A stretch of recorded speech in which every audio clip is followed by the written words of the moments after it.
Are you ready? Can Crush Us. It don't really get no better than this the podcast that you're looking for if you're really heavy into wrestling. Hosted by the Mark. Energy that's so amazing. Gotta keep it entertaining. Rep the Can Crusher Nation. Yeah, you know what's going down in the ring. Lights out when you hit a ding ding. Knock 'em out like boom bada bing. Hold it down, you can crown me the king. Gotta shout out to the Miz and Duke the Dumpster. We choke slamming everybody. Power driving, hit 'em with a face buster. Yeah, this the show you need and it ain't no need for waiting. Mark, hold it down for the Can Crusher Nation. All about wrestling and keep it entertaining. Can Crushers Wrestling Podcast. Time to break 'em, let's go. Yeah. Can Crushers. Yeah. Can Crushers, let's go.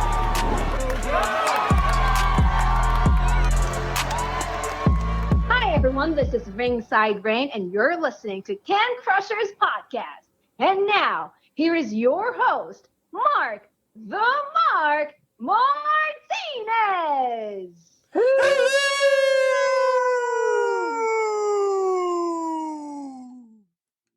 Welcome to Can Crushers Wrestling Podcast.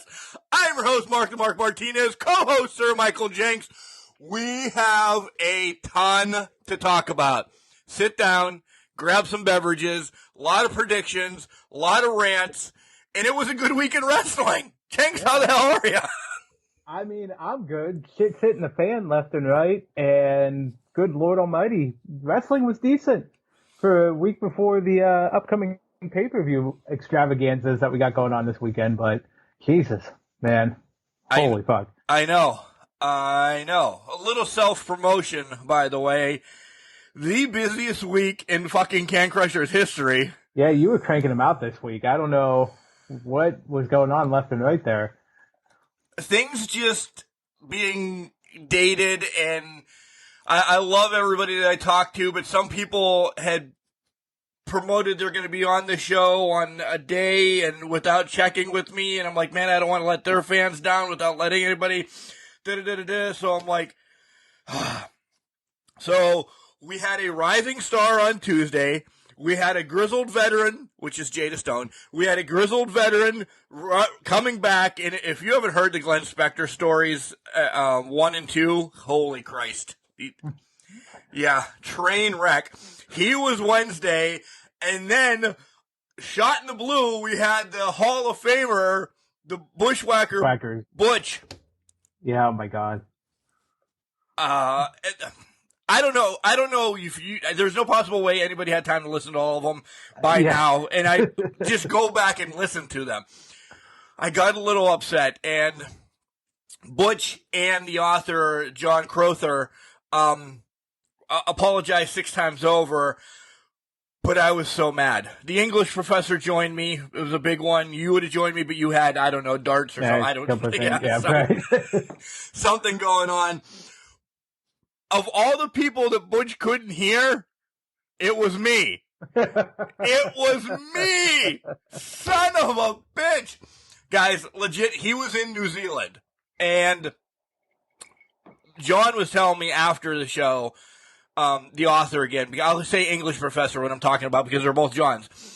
He said the last time they did one, like a video one for maybe one of the bigger guys, Van Vliet or blah, blah, blah, that Butch couldn't talk and Butch couldn't hear.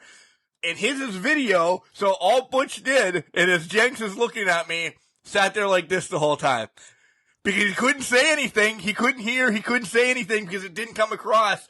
So for this hour and a half or so when he was on, Butch was just giving a thumbs up. Dude, it's legit 3/4 of the way around the world. Yeah. You know something's going to happen. But damn it, why couldn't it have been the English professor? I love him, my best friend in the world, but son of a bitch. That sucks horribly. Yeah. I don't know how you got so unlucky. There's normally 4 people on, John said all the time, the author, and he's like, one person doesn't connect with Butch all the time because Luke's in the States. Yeah. But, and it was me. And I'm like, ah. So you hear me. Like, the fans can hear me. The Can Crusher Nation can hear me. But for me to ask a question, I had to mute Butch, like actually do extra things on a podcast, which I don't want to do. I had to mute Butch so he wasn't yelling, I can't hear Mark, I can't hear Mark. Say the question, one of those two ding-dongs would then have to ask him. So I'm like, oh, this is way too much work. So all my questions just got text to the English professor, and then he actually just ended up. And I was the guy sitting there on the camera doing this the whole time. I was doing thumbs up, by the way. Yeah, he wasn't flipping off the camera. Yeah. Fuck you, Butch. Fuck you. And then last night I recorded next week's already. I literally had, which this is good, something to do all night, all week for the podcast, and just setting stuff up for continuous. I'm all the way till November now. Fantastic. Booked and Bailey's ready. excited. Bailey's excited for you. Thank you, Bailey. So I started doing some of the editing, so I started before we got on. So I'm drinking a beer right now, and then when we start doing our predictions, oh yeah, the Maker's Mark's coming. I was going to say, I'm starting off strong with the pumpkin whiskey again and a Boozapalooza shirt on. There's a ton of these. There's a string of these from 2014 up until the pandemic in 2020. So I attended most of them. I think all but one or two. So there's a shirt every year, and this is one of them. So yeah, Nice, excellent, very good, very good. So I'm gonna pull the wall down real quick. You guys know, if you know me on a personal level, or if you've been along this ride from day one of Can Crushers, if I'm not doing something for this next 10, 11 days, I'm in a ball crying or something. As this is released, today is September 3rd. This is 25 years of my accident. And then next Saturday is 3 years of my mom passing. So there's a lot going on in my life. My mental health is a bag of shit. And to add to that, this is why I hate the beginning of September. Somebody was doing a little shady stuff this morning as I was backing up into a dumpster, got too close to the truck, and I hit his car. Oh, are you serious? Yeah.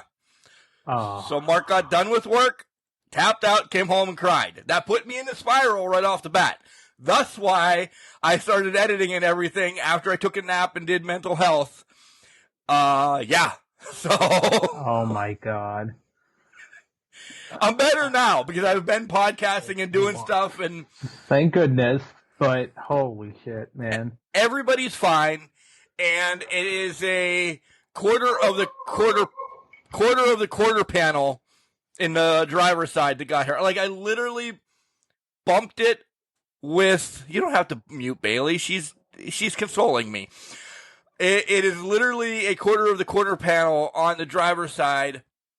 I saw the car out of my peripheral vision, and Garbage Men just know I saw the roof just go, and Jenks is seeing me. It just did this a little bit. I'm like, motherfucker.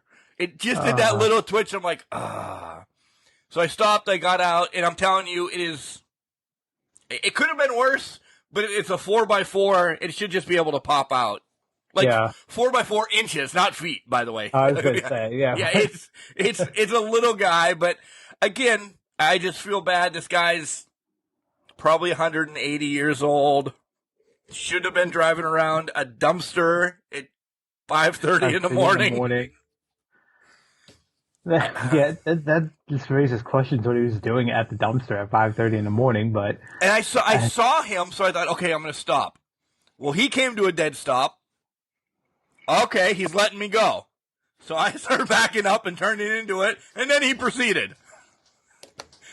And as I swung, the truck around to get in, he just decided, I'm going to run into that tire. Whose fault, whatever. It's always going to be blamed on us for the bigger one, whatever. Like, nothing happened. Nobody got hurt. I don't get fired. It's just like, really, you motherfucker? And I know the guy. It's just a shitty start to the day. That's all it is. Yeah. So I'm like, man. fuck this. Yeah. So that, besides podcasting and that little bit of a hiccup, yeah, that's my week. Tomorrow is Castle Grayskull we're going to cover. The IRS's wedding, as you know, he's been on the show a lot. IRS's weddings tomorrow that I have to watch. We'll get into college football, too, here in a second. And we're going to squeeze a shit ton in here real quick. Because, by the way, we're not covering shows. No, there's no way this week. Yeah. It's predictions and hot topics. That's about it. And this is fucking hot right now. Yeah. Or at least I am. It's burning right now. Castle Grayskull to watch on the way down to the IRS's wedding. And then, good Lord, if I don't watch me some college football at the reception, turn around, meet with you again Sunday morning for a draft. And then my buddy, Ric Flair in the wedding. If you guys have watched the wedding video, Ric Flair in the wedding is coming down. We're going to watch All Out.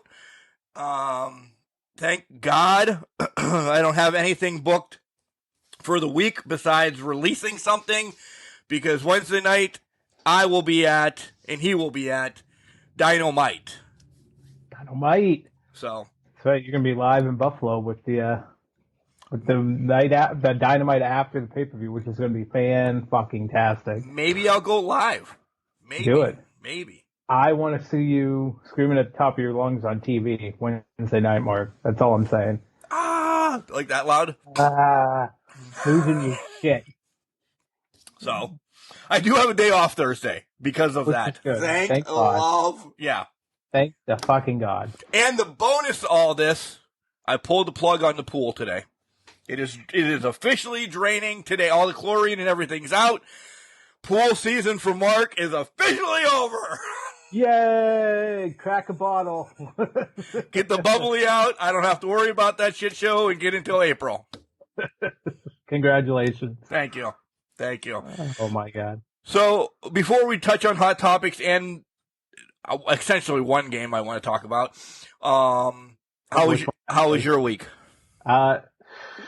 My week has been fun and excitement since it started last weekend. So, Mark, we recorded the show. We recorded the show early in the afternoon last Friday because I was expecting the lady friend down here. 10 minutes after we got lined up, she texts me and says, I have a major migraine. I'm nauseous and everything, so she didn't come down. So I'm like, all right, well, that's fine. So I'm sitting there like, okay. Saturday comes, she feels a little better. Sunday, she's all right. I stop in, see her for a little bit. Now that she's better, I leave. She goes, this is all basically my girlfriend's week, but I've been on the receiving end of it. She goes, sees her parents and all that. Her dad came back from a wedding that I was supposed to go to in Boston, Massachusetts area with her, but it ended up just being her dad. Tuesday morning rolls around, he tests positive for COVID. You can see where this is going. So I'm like, son of a bitch. Wednesday, her coworker tests positive. She has a raspy voice. I'm like, you're a ticking time bomb right now. So her mom tests positive Wednesday night. Sure enough, the girlfriend tests positive as well Wednesday night. It's gone through the entire family except for their sister, who lives up in Erie because she goes to school up here. So, yeah. So everybody's got COVID down in Meadville. I escaped it because I was not in the vicinity when she came in contact with it, obviously. Yay! I tested anyways to make sure I'm good. I'm negative. I went and got my flu shot yesterday because I was just going to do that anyways on my day off. Then I felt like shit after the flu shot, so I thought I had COVID again. Yeah, and so I tested again. It was negative, but that was my day up until that point. Thursday, you're going to hate this. Thursday, I'm like, you know what? September 1st, I'm not going to have free time to do this ever again. I put up my fucking Halloween decorations because they're up now. Ugh. Halloween's up at Jenks Casa. That's done. You can all you want, but... Did you go get a pumpkin spice latte or a cinnamon No, I really want to get the apple crisp one though. That might happen at some point. It did sound good. So I'm not a PSL. Don't have the UGG boots. Don't wear the tights. Nobody needs to see me in tights. But today I had to replace a window at my mom's, do yard work. I literally got home an hour before we started recording this. So I'm Grown up shit. It's horrible. Grown up shit sucks ass. So I'm just putting this out there. Hope my girlfriend and her family heal up. I will not be seeing them this weekend because I, like you, have a ton of shit going on this weekend. Let's start with tomorrow. You have the wedding. I actually have a birthday party for my 5-year-old niece through my cousins. I also somehow I'm going to watch Castle Grayskull before that, and a Foo Fighters tribute concert that's going to be airing live tomorrow at the same time. Gonna figure that one out. Then Sunday the draft. Sunday night All Out, which I think at that point is going to be my designated drinking hour. So we'll see if I make it through All Out. With that, I might have to record it or something. But yep, get through that. Then Monday, I think I actually have a day to myself. So I say that now, and I'm going to lose that day to myself at some point on Monday. But my weekend is completely shot. I don't even know why I took 2 days off of work because it's not going to feel like it at all. But these people that plan stuff on wrestling weekends, like I know. I am honestly mad at my number one cousin. I love him to death. Dude, you saw that All Out's been planned for a while. Maybe not the year that you've had your wedding planned. Move it. It's All Out. Come on. I knew it was coming. I knew the birthday was coming. I knew Well, clearly, it's a year that he fucking was born. Well, she's born on the end of August. I'm like, it's either the weekend before or the weekend of Labor Day. And I'm sitting here praying. I'm like, weekend before. Come on, you've done it before. Do it again. No. September 3rd. So then that cuts into college football as well. So I don't know how the hell I'm going to watch anything tomorrow. I'm glad I watched Pitt Backyard Brawl last night. Glad I caught that game. But, oh, man. That's where I was going. You know, I knew that's where you were going. I knew it wasn't the Penn State game. That's for damn sure. I sure as shit didn't even. I thought they gave Pitt, West Virginia, the only time slot. I didn't think anything else was on Thursday night.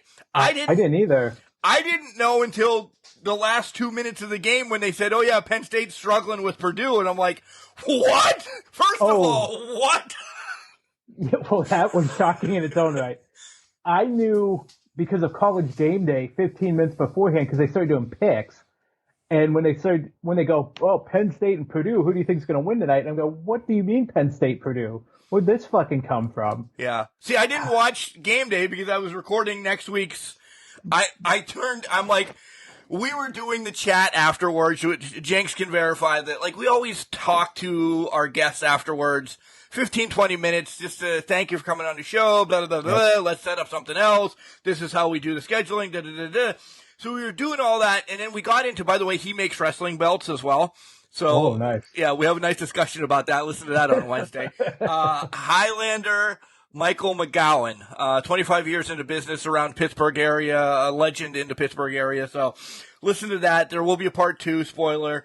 But so we start talking about belts and now how he's contracted now to make the Can Crusher wrestling title belt. Oh, about time. And then I tell him, oh shit, it's 5-7. He's like, I'm all right. I'm like, I'm not. The Backyard Brawl's starting. He's like, all right, you're that guy. I'm like, yeah, we'll talk to you still later. Bye. Literally hung up on him. Get out of here. So I turned it on, and the kickoff was like legit happening. Man, and again, I know he listens to this. Motherfucking Ric Flair that was in my wedding. Thank you, Bailey. At 5-7, when I get on to start posting random stuff, I find out he's at the game. 2 weeks ago, we went to Detroit. He heard me crying how I couldn't get tickets. I'm sad. I would have taken a week off. Him and his wife go to the game wearing WVU stuff. Oh, the ultimate betrayal. That's why he didn't tell me he was going. So wait a minute. Are they from West Virginia or just West Virginia fans? The thing is, like, she's originally from Pittsburgh. She went to, went to college around there. She's tried and true, everything Pittsburgh fan. I don't know if it's because she was I think it was with her party and he just got drug along, who West Virginia people, the 75 miles away, they just supported the people they went with. He is a Michigan fan, or he's a Big Ten fan, Michigan for real, but Big Ten in general. Okay. The motherfucker wore West Virginia stuff. Yeah, Nick, I'm talking about you. There. That's fucking bold. I will tell you, the one time I went to Penn State, I went to the 2 games at Heinz Field. First time, I supported Pitt, all in. Second time, took my cousins with me. So it was Cody Hetrick, his beautiful wife, Kaylin, myself, and then my 2 cousins. They were all out Penn State. But the kicker was, it was a monsoon, so nobody knew who anybody was rooting for unless you were absolutely nuts, crazy, because everybody had rain jackets and ponchos and shit on. Yep. The most entertaining part of that, because it was a blowout, I think it was Penn State just blew out Pitt that game. Yeah, I remember that game. Yeah. The most entertaining part was there was a drunk college kid, bro, in front of us, and one of them got decked. I remember, he got passed out, and there was just fights going on with them, and I'm like, oh my god, this is more entertaining than the game. But we left about halfway through, because it was just a shit show after that. It was not worth it, but... It was well over before second quarter started. Yeah, it was well over. You knew what was going to happen after that, but, I mean, oh man, but West Virginia, that's old. But they said the crowd was 60-40. West Virginia, 40, West Virginia, Pitt was 60. So did you hear that from ESPN? Because did you hear Pat Narduzzi was pissed after the game? He's like, I don't know what ESPN was reporting. My fans fucking showed. He didn't say fucking. We're just adding that in there for him. Yeah. My fans showed up. It was all Pitt. I feel like through TV, Pitt might have had the edge. It wasn't WWE pumped in noise. It just I will say Pitt had a lot of noise backing them. Yeah. There was no doubt about that. Yeah, ESPN said 60-40. I could easily see it being more heavy-sided Pitt, but I'm not going to discount that there wasn't plenty of West Virginia. Oh no, not it's 75 miles. It's 70... it's a fucking cakewalk there. What, an hour? Yeah, hour 15 if you do the speed limit, I guess. But who's doing that anymore? But seriously, it's 75 miles. They're going to show up in droves. There's just no way. I heard there was a story that they reported. There's 2 people. They bought season tickets to Pitt football just so they had tickets for the backyard brawl. And I had that opportunity, and I don't know why I didn't. I think we were broke living off of ramen for that month that I could have done it.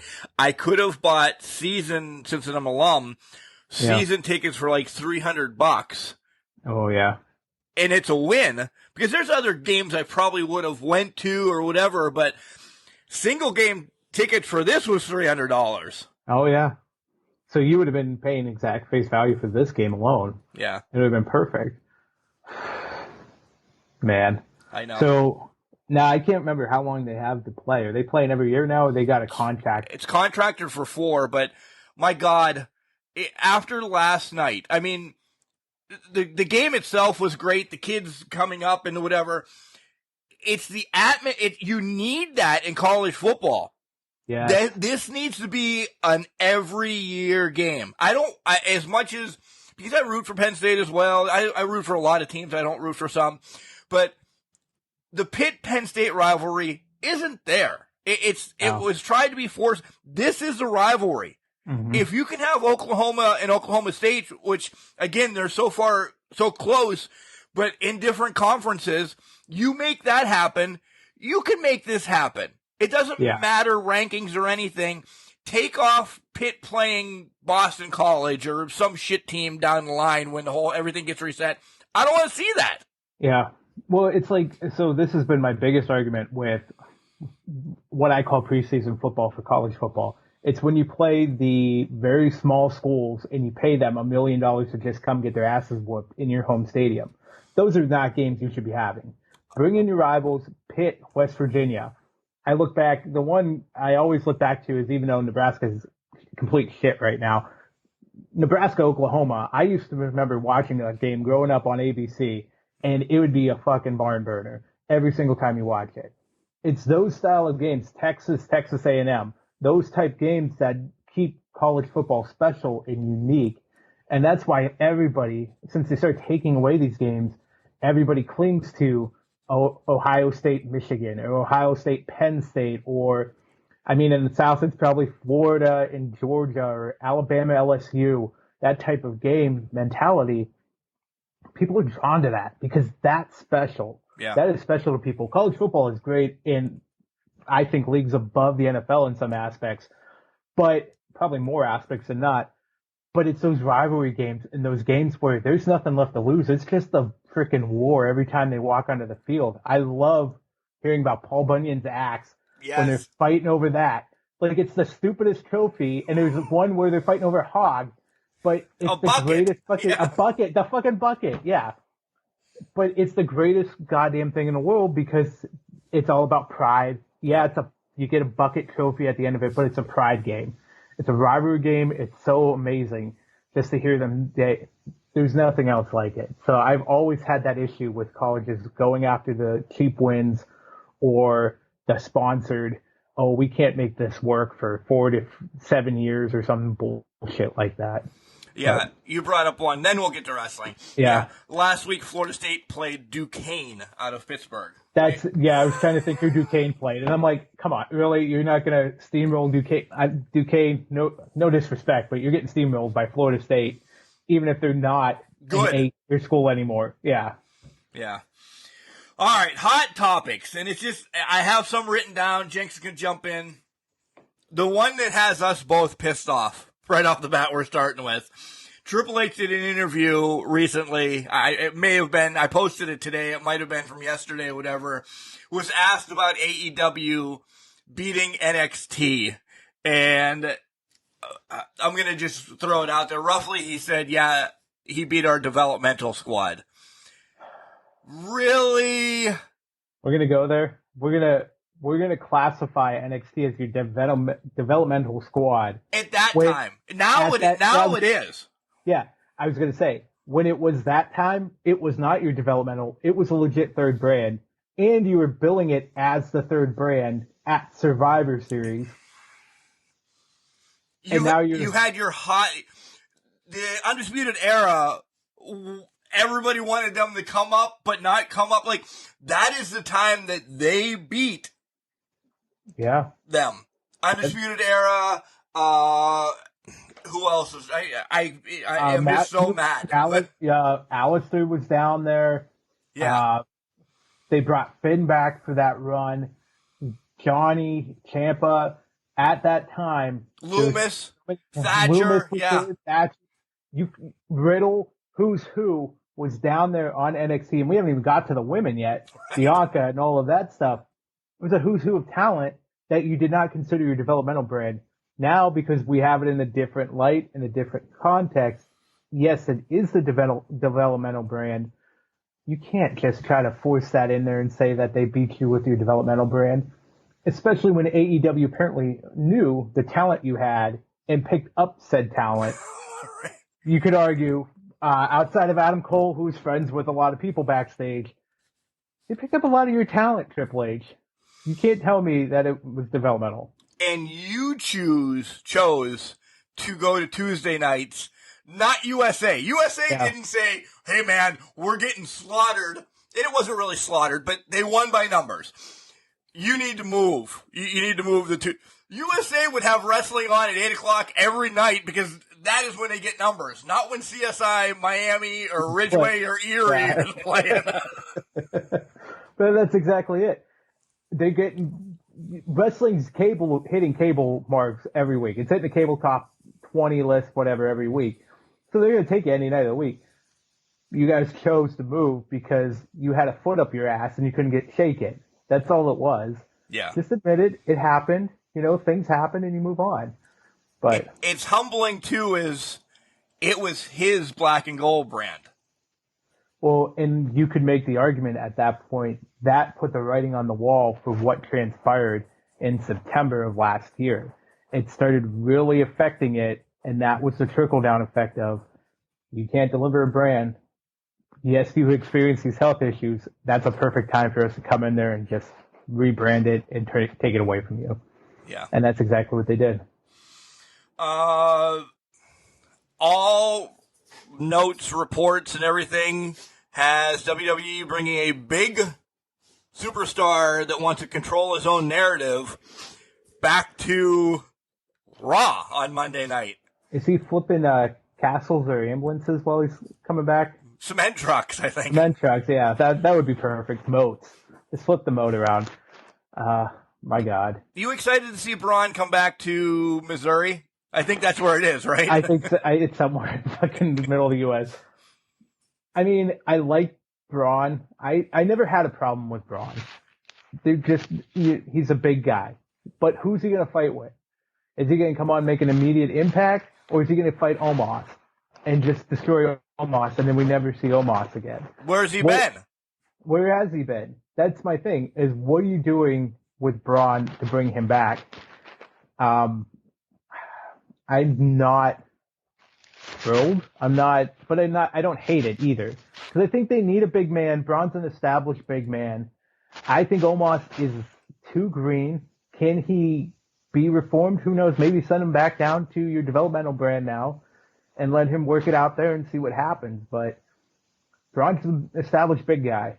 So that's kind of where my head is. What about you? Well, mine is, and I'm not spoiling anything, will probably go hand in hand with a prediction when we talked about Castle Grayskull. Okay. Braun's got a built-in feud with either that are going to be champion. That's fair. So yeah, that's a good point. But if they put the title on him as soon as he walks back in the door, I might pause. Like, dude, he cannot. He cannot. There's no way. No. I think you have two prime candidates right now that can be champions, and they're fighting on Saturday. Yeah. Don't put it on Braun. That's it. That's just the way it is. Yeah. I don't know. Off of that, what happens to control your own narrative? Does that just go away now? I mean, there's only one Maverick left, and that's EC3. Yeah. Well, homeboy from Erie, John McChesney, is a big part of it now. Does it stay just? Does it just stay a? And I'm going to say this, and because I've not watched an event from it, because it's a mid-level indie show with big names on it. Yeah. It doesn't get a lot of promotion. You have to search out Control Your Narrative. Unless you're following EC3 or Braun or McChesney, you don't get, or you don't know what the hell is going on. No, you don't. I think the only time I knew what was going on in that promotion might have been their first gig, because it was obviously your first gig, you're going to promote the hell out of it. Since then, I haven't even known if they were putting on shows or not, to be honest. Yeah. And that's nothing against them, but I just don't see it anywhere. Nobody's really caring. And I mean, some of the rules were just god awful. God awful. So. Yeah. We spoke about a couple of these guys being in NXT, and one will not have his contract renewed from AEW. That's Bobby Fish. Yeah. That sucks. That does suck. Well, let me just piggyback the next one. Kyle O'Reilly is going to be out for unseeable future as he has his neck fused. What are we going to see? I'm going to spin this as well. What are we seeing with Adam Cole now? Because all of this screws up his shit. It blows up the Undisputed Elite. The only thing I can see, well, you can't even go off of they're going to fight the Young Bucks with this, because if you lose Fish, what the hell's the point of what Cole's going to fight off? Going to go take down the Young Bucks himself? Or he's going to be like, oh, I'm sorry I did that type of thing. You've cut him out of the Elite. So that's done. I don't see the narrative going forward for Cole with any team. So he's going to have to write his own path, which might be particularly tricky unless they decide to do something with him and Britt as a tandem, just dominating the entire company. But I just don't see that being the case either. Cole's nowhere near the top for the world title. Nope. He's not going to chase Wardlow right now. I mean, it's sitting there like they have absolutely nothing for Cole right now. Not a damn thing. I'm saddened for both. O'Reilly, like I'm O'Reilly really, was very. I it's loved very O'Reilly. sad, yeah. That's sad. Fish came in late to the party, just wasn't used. He wasn't used well when he was there. A little bit sprinkle, but he didn't do anything by himself. He was treated as a threat, but never won. So he didn't come off as a threat. And that's nothing against Bobby Fish. I mean, he's a talented striker, talented submission artist. He can put on great matches, and they were some of the better matches I've seen of his versus even his NXT stuff. But it just didn't seem like he had enough momentum to be the trained assassin of the group. That seemed to be what his MO looked to be. And I just never believed him as being a legitimate threat. So I thought he would have fit in good in the ROH like TV title against Yuta, against you know, like that, or the Pure title or something. Yep. But all right, whatever. Let me ask you this though. When you go back, let's go back to before the Trios tournament where they turned on the Young Bucks. You're sitting there, don't you know, and this is hypothetical, I can't say that they knew or anything, but wouldn't you know Kyle O'Reilly has a neck issue and it needs to be fused? Wouldn't you sit there and say, we can't pull this trigger yet? Because to me, it feels like it was too recent enough that you did know he had a neck issue going on. Maybe they were just optimistic at that point, and he hadn't been told officially, hey, you're going to need neck fusion surgery, whatnot. I just feel like we knew that there was a problem there ahead of time. So I feel like they could have pumped the brakes, didn't do that angle, because I think Adam Cole would be in a lot better situation right now, where it could be him and Kenny fighting for basically custody of the Young Bucks. Let's be honest here. Nothing against the Young Bucks, but that's what it would turn out to be. They're the bitches. Who are you going to align with? Is it Kenny or is it Adam Cole? And I feel like they could have played that dynamic off there. That should have been well enough known, I think, at that point, that they could have had that in the back pocket. Agreed. And I know it's wrestling and there's a lot of unfinished business in wrestling. Stuff just happens and injuries happen. But, like, that's a lingering story that AEW lost out on now. Yeah. So. Well, and I guess that begs the question, how long is Bobby Fish's contract for? I don't think I saw anywhere for length. I didn't either. If it's till after Kyle O'Reilly comes back, then we got a whole other ballgame going on here. But why would that story release if it wasn't going to end before Kyle O'Reilly gets back? Kyle O'Reilly, minimum of a year. Yeah. No way Bobby Fish's contract is. Maybe it's a 2-year, but do you care in a year and a month about that story? There's going to be a lot. So how do you get back into it? I think they'd find a way to get back into it. I think if you have the Trios title involved somehow, or they just come out and attack the Young Bucks again in Kenny, people are going to be invested. Yeah. Because they know the people involved. So I don't think it'd be too hard to get back into the story. But you're right.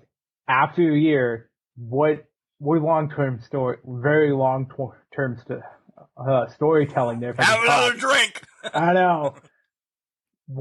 How long is too long for storylines to continue is going to be the question to kind of play there. Well, to piggyback how long, Thunder Rosa pulled from her October appearance in AAA against Taya Valkyrie. I can't believe that. So this is, we knew it was legit and all that, but interim women's AEW champion, probably going until, I'm going to say at the beginning of the year, minimum.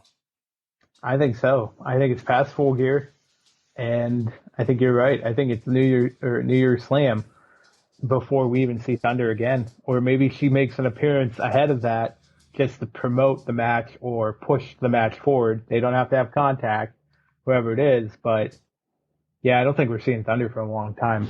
No. Somebody else that we might not be seeing for a long time, Malachi Black, asked for his release. A little mental health, a little bit of the contract, a little bit of this. So much is wrapped up into this because I love Brody King. I'm a Murphy fan. What the hell are we going to do with poor Julia now? Sting is black-eyed. When does he get his release? Because Jenks and I talked about this. This mental health thing, how do you not tell him yes? Yeah. But then, Dean Ambrose had mental health, and he became Jon Moxley a week fucking later. Yeah. Is Malachi heading back to be Alistair? But, so let me go off of that because I just thought of this. When Dean walked away, it was the end of his contract. Yeah. So he could walk away and turn around in a week. But it was for his mental health he did it and walked away. But I agree with the sentiment of, is he turning around and becoming Alistair in 90 days? Because let's say there's a 90-day contract clause in there. I would assume so. Who's in WWE right now? His wife. Yeah. And who's in charge of WWE right now? Trips. There's a trend starting, and it starts, and it will go Malachi. We can say it starts with Malachi. Bobby Fish is the same way. They're Trips guys. They love Triple H. It started to go with Gargano. Johnny Gargano showed back up. He was out for 9 months. Now he's showing back up.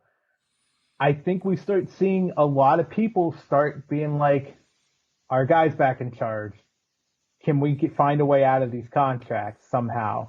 And I'm not saying they're making up the false narrative of their mental health, because it could very well be a situation where your significant other's in a different company and you just want to be with them 24/7 and you need to do it. I mean, we could go back and talk about Adam Cole and Britt. Britt was in AEW, Cole was in WWE. He left. Yeah, he has the Box, Page, everybody that he's friends with. But Britt was probably the main reason he came back to AEW. More time with his significant other. Malachi, Queen Zelina, his wife is in the company. I'm going to throw the name that hasn't come up yet out there because he's not really doing much. Andrade keeps losing in trios tournaments and that. His wife, Charlotte, a big-time player in WWE. Yeah. He's going to be making that move at some point. Yeah. Because he's not doing anything. I think one of the things I saw with Malachi was he wasn't happy with his creative or where things were going with his character. I feel like you had a lot more control, and the House of Black was going the right direction with him. And this is from an outsider looking in. I have no clue what he is actually feeling, if there was things shot down or what. But I felt like they were building a substantial story there that made sense for the future. So to me, outside looking in, not knowing full context, not knowing full everything, I think you're sitting pretty in a nice position. Yeah, you're not getting titles, and you might not be getting a lot of shots or anything like that, but you're in a nice position. You're leading a group, credible threat group. This is what the Dark Order wished to be. Yep. And I'll throw it in there. Brody was there, took over, showed up. He wasn't there long enough to make them that legitimate threat group. I think you're a legitimate threat group. What can you do? I just feel like this may be just more of, yeah, it's his mental health, but it's more of the people that are involved in the company. How do I get back to them? Let me throw this. And Alistair, Malachi, I've always loved both of them. Agreed. He's not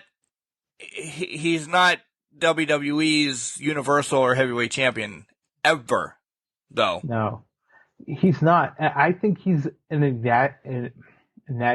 Trying to say the Jeff Hardy thing, but an enigma. Enigma figure. I was trying to put Matic on there. It wasn't working for me. Enigmatic. There you go. I'm not even going to try it. But he's their figure. He doesn't need a title, in my opinion. He needs to just show up. I'm not saying he's the Undertaker, but it's an Undertaker effect with this. Undertaker doesn't need a title to be relevant in the company. Right. He never has, never will. They gave him world championships because he is who he is and people respect him, and I understand that. But he never needed those to carry a feud. Malachi doesn't need titles to carry a feud, doesn't need titles to do anything in the wrestling ring. Your eyes are drawn to him as soon as he steps in the ring or as soon as he shows up. You're excited he's there. So to me, if this is really about titles in that, why? Yeah. Are we missing a larger picture here? I don't know. One guy that won't be doing anything anywhere probably is Gable Stevenson. Oh my God. This is not Tripp's guy. No, he came out and he again roundabout said, "Yeah, he was a Vince guy. He's not a me guy." What? But I mean, to me, this is smart of Tripp's. You distance himself from him after everything that came out about him after WrestleMania at the beginning of the year. There was a lot of allegations, a lot of things came down. I think the company's just distancing. And Vince is a perfect fall guy for that because Vince ain't around anymore. Yeah. One that I forgot to warn you about that just popped in my head. Speaking of somebody that's a fall guy, Monday he tweets, "I'd sure love to go back to WWE." Tuesday he gets arrested for DUI or drugs or something. And then today I saw Tripp says, "Yeah, he'll never be back." Velveteen Dream. Yeah.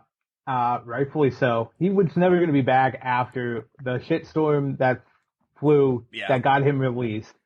That was a bunch of bullshit, and anybody that does that, I got a whole other story for that. Maybe actions too with that, but it's you were never coming back. No. I'm sorry, and he was a talent in the ring. I did appreciate his gimmick. I thought he was going to do something with it. I thought he was very talented. He did something very wrong with it. And I just can't do it anymore. Like, there's certain people after, when things happen. Done. They're done. I'm cut off. I don't want to go revisit things. I don't want to revisit matches. I don't want to do any of that. I'm going to tell people right now, a lot of Benoit stuff I can't go back to. I can't either. I can't. The Rumble matches he's in, I very much do not want to watch those. Like, I will avoid those like the plague. Yeah. And you guys know how much I love Rumble matches. Yeah. That's it. I can't go back to see him. I can't go back and see anything Velveteen Dream has done. Nope. I can't rewatch his work. He's had great matches with aforementioned Malachi Black. Adam Cole, you name him, he's had phenomenal Ciampa, great matches with him. He did a Hulk Hogan shtick that was fantastic the one day, but now it's gone. I just cannot and will never appreciate his work again because I despise the human that's behind it. Agreed, wholeheartedly. So, I'll wave your flag on that 100%. And I always said, I'm Paul Bunyan. If there's a forest, a tree, and one tree pisses me off, that tree's down. Done. Yeah, it's over. I'll burn it, and I don't need it. It's happened. It continues to happen. I don't need filth in my life, and he's filth. Yes, he is filth. Major filth. And that's exactly it. When you burn a bridge with me, it's burnt to a crisp, and there's no repairing it. It's done. Yep. And it takes a lot. I'm not one that, I don't hold grudges a lot. We move past it. But when you do, when you burn that fucker to the ground, it's done. And I'm done with you. And for professional wrestling fans, Velveteen, you're long gone. Yeah. Bye. I just did the John Cena salute. Yeah. I did the Austin salute in my head. One quick thing, and then we'll wrap up because we're probably pretty heated on the next thing. Full Gear's been announced November 19th. It's a Saturday. It's in Newark, New Jersey. At least they're smart, and they're not going to try to compete with Sunday Night Football. That's a smart thing. I think that's great. And also, I was so happy. It's a fucking Saturday night. That's exactly what I was about to say. I am happy and praying to the Lord that it's a Saturday night fucking pay-per-view and it's magic. So I'm happy about that because we have 17 matches on Sunday. Thank God Monday's a holiday. That's For some people. for some people. Are you not off Monday? No. Oh, that sucks. We only get Christmas off. Oh, really? Damn. It's the only, if the holiday falls. That makes sense. We essentially get it off this year because it's a Sunday. So we really don't get a holiday off this year. You'd have to work Sunday night, right? Oh, yeah, I'll have to go in Monday morning at 4 o'clock. Yeah. So, yeah, we're based up here. They come out Sunday night. At midnight, yeah. Yeah. So essentially, we would have to do the same thing. Yeah, okay. So, yeah, that's our holiday schedule this year. And next year it'll be on a Saturday, so I don't get... We love you, Mark. Yeah, we know. AEW's Fight Forever has officially hit the PlayStation Store. To follow it or add it to your wish list. You cannot pre-order yet. That's fine. I mean, I get that. It's not coming out for a little bit. But this is what we're really pissed off about. Later next week. No, earlier this week. We're Nostradamus here. We're predicting futures. It was announced that FTR is not on the game. And Omega comes out and says, roster spots, a lot of the people that started the company is on it. CM Punk's on it. Adam Cole's on it. And, it would be rough even if John Cena would walk through the tunnel right now to get him in this game. Right. Anybody that would come now into this game, I would understand by December you can't get him in. Yeah. Completely understand. How long has FTR been in AEW? If I remember correctly, FTR rolled in 2020, if I'm correct. Summertime. Yeah. I think. Yeah. You were nowhere near where you are now with this video game. You definitely could have put FTR in there. And it's making me see, this goes back to the perceived hate I think is had against FTR in that company.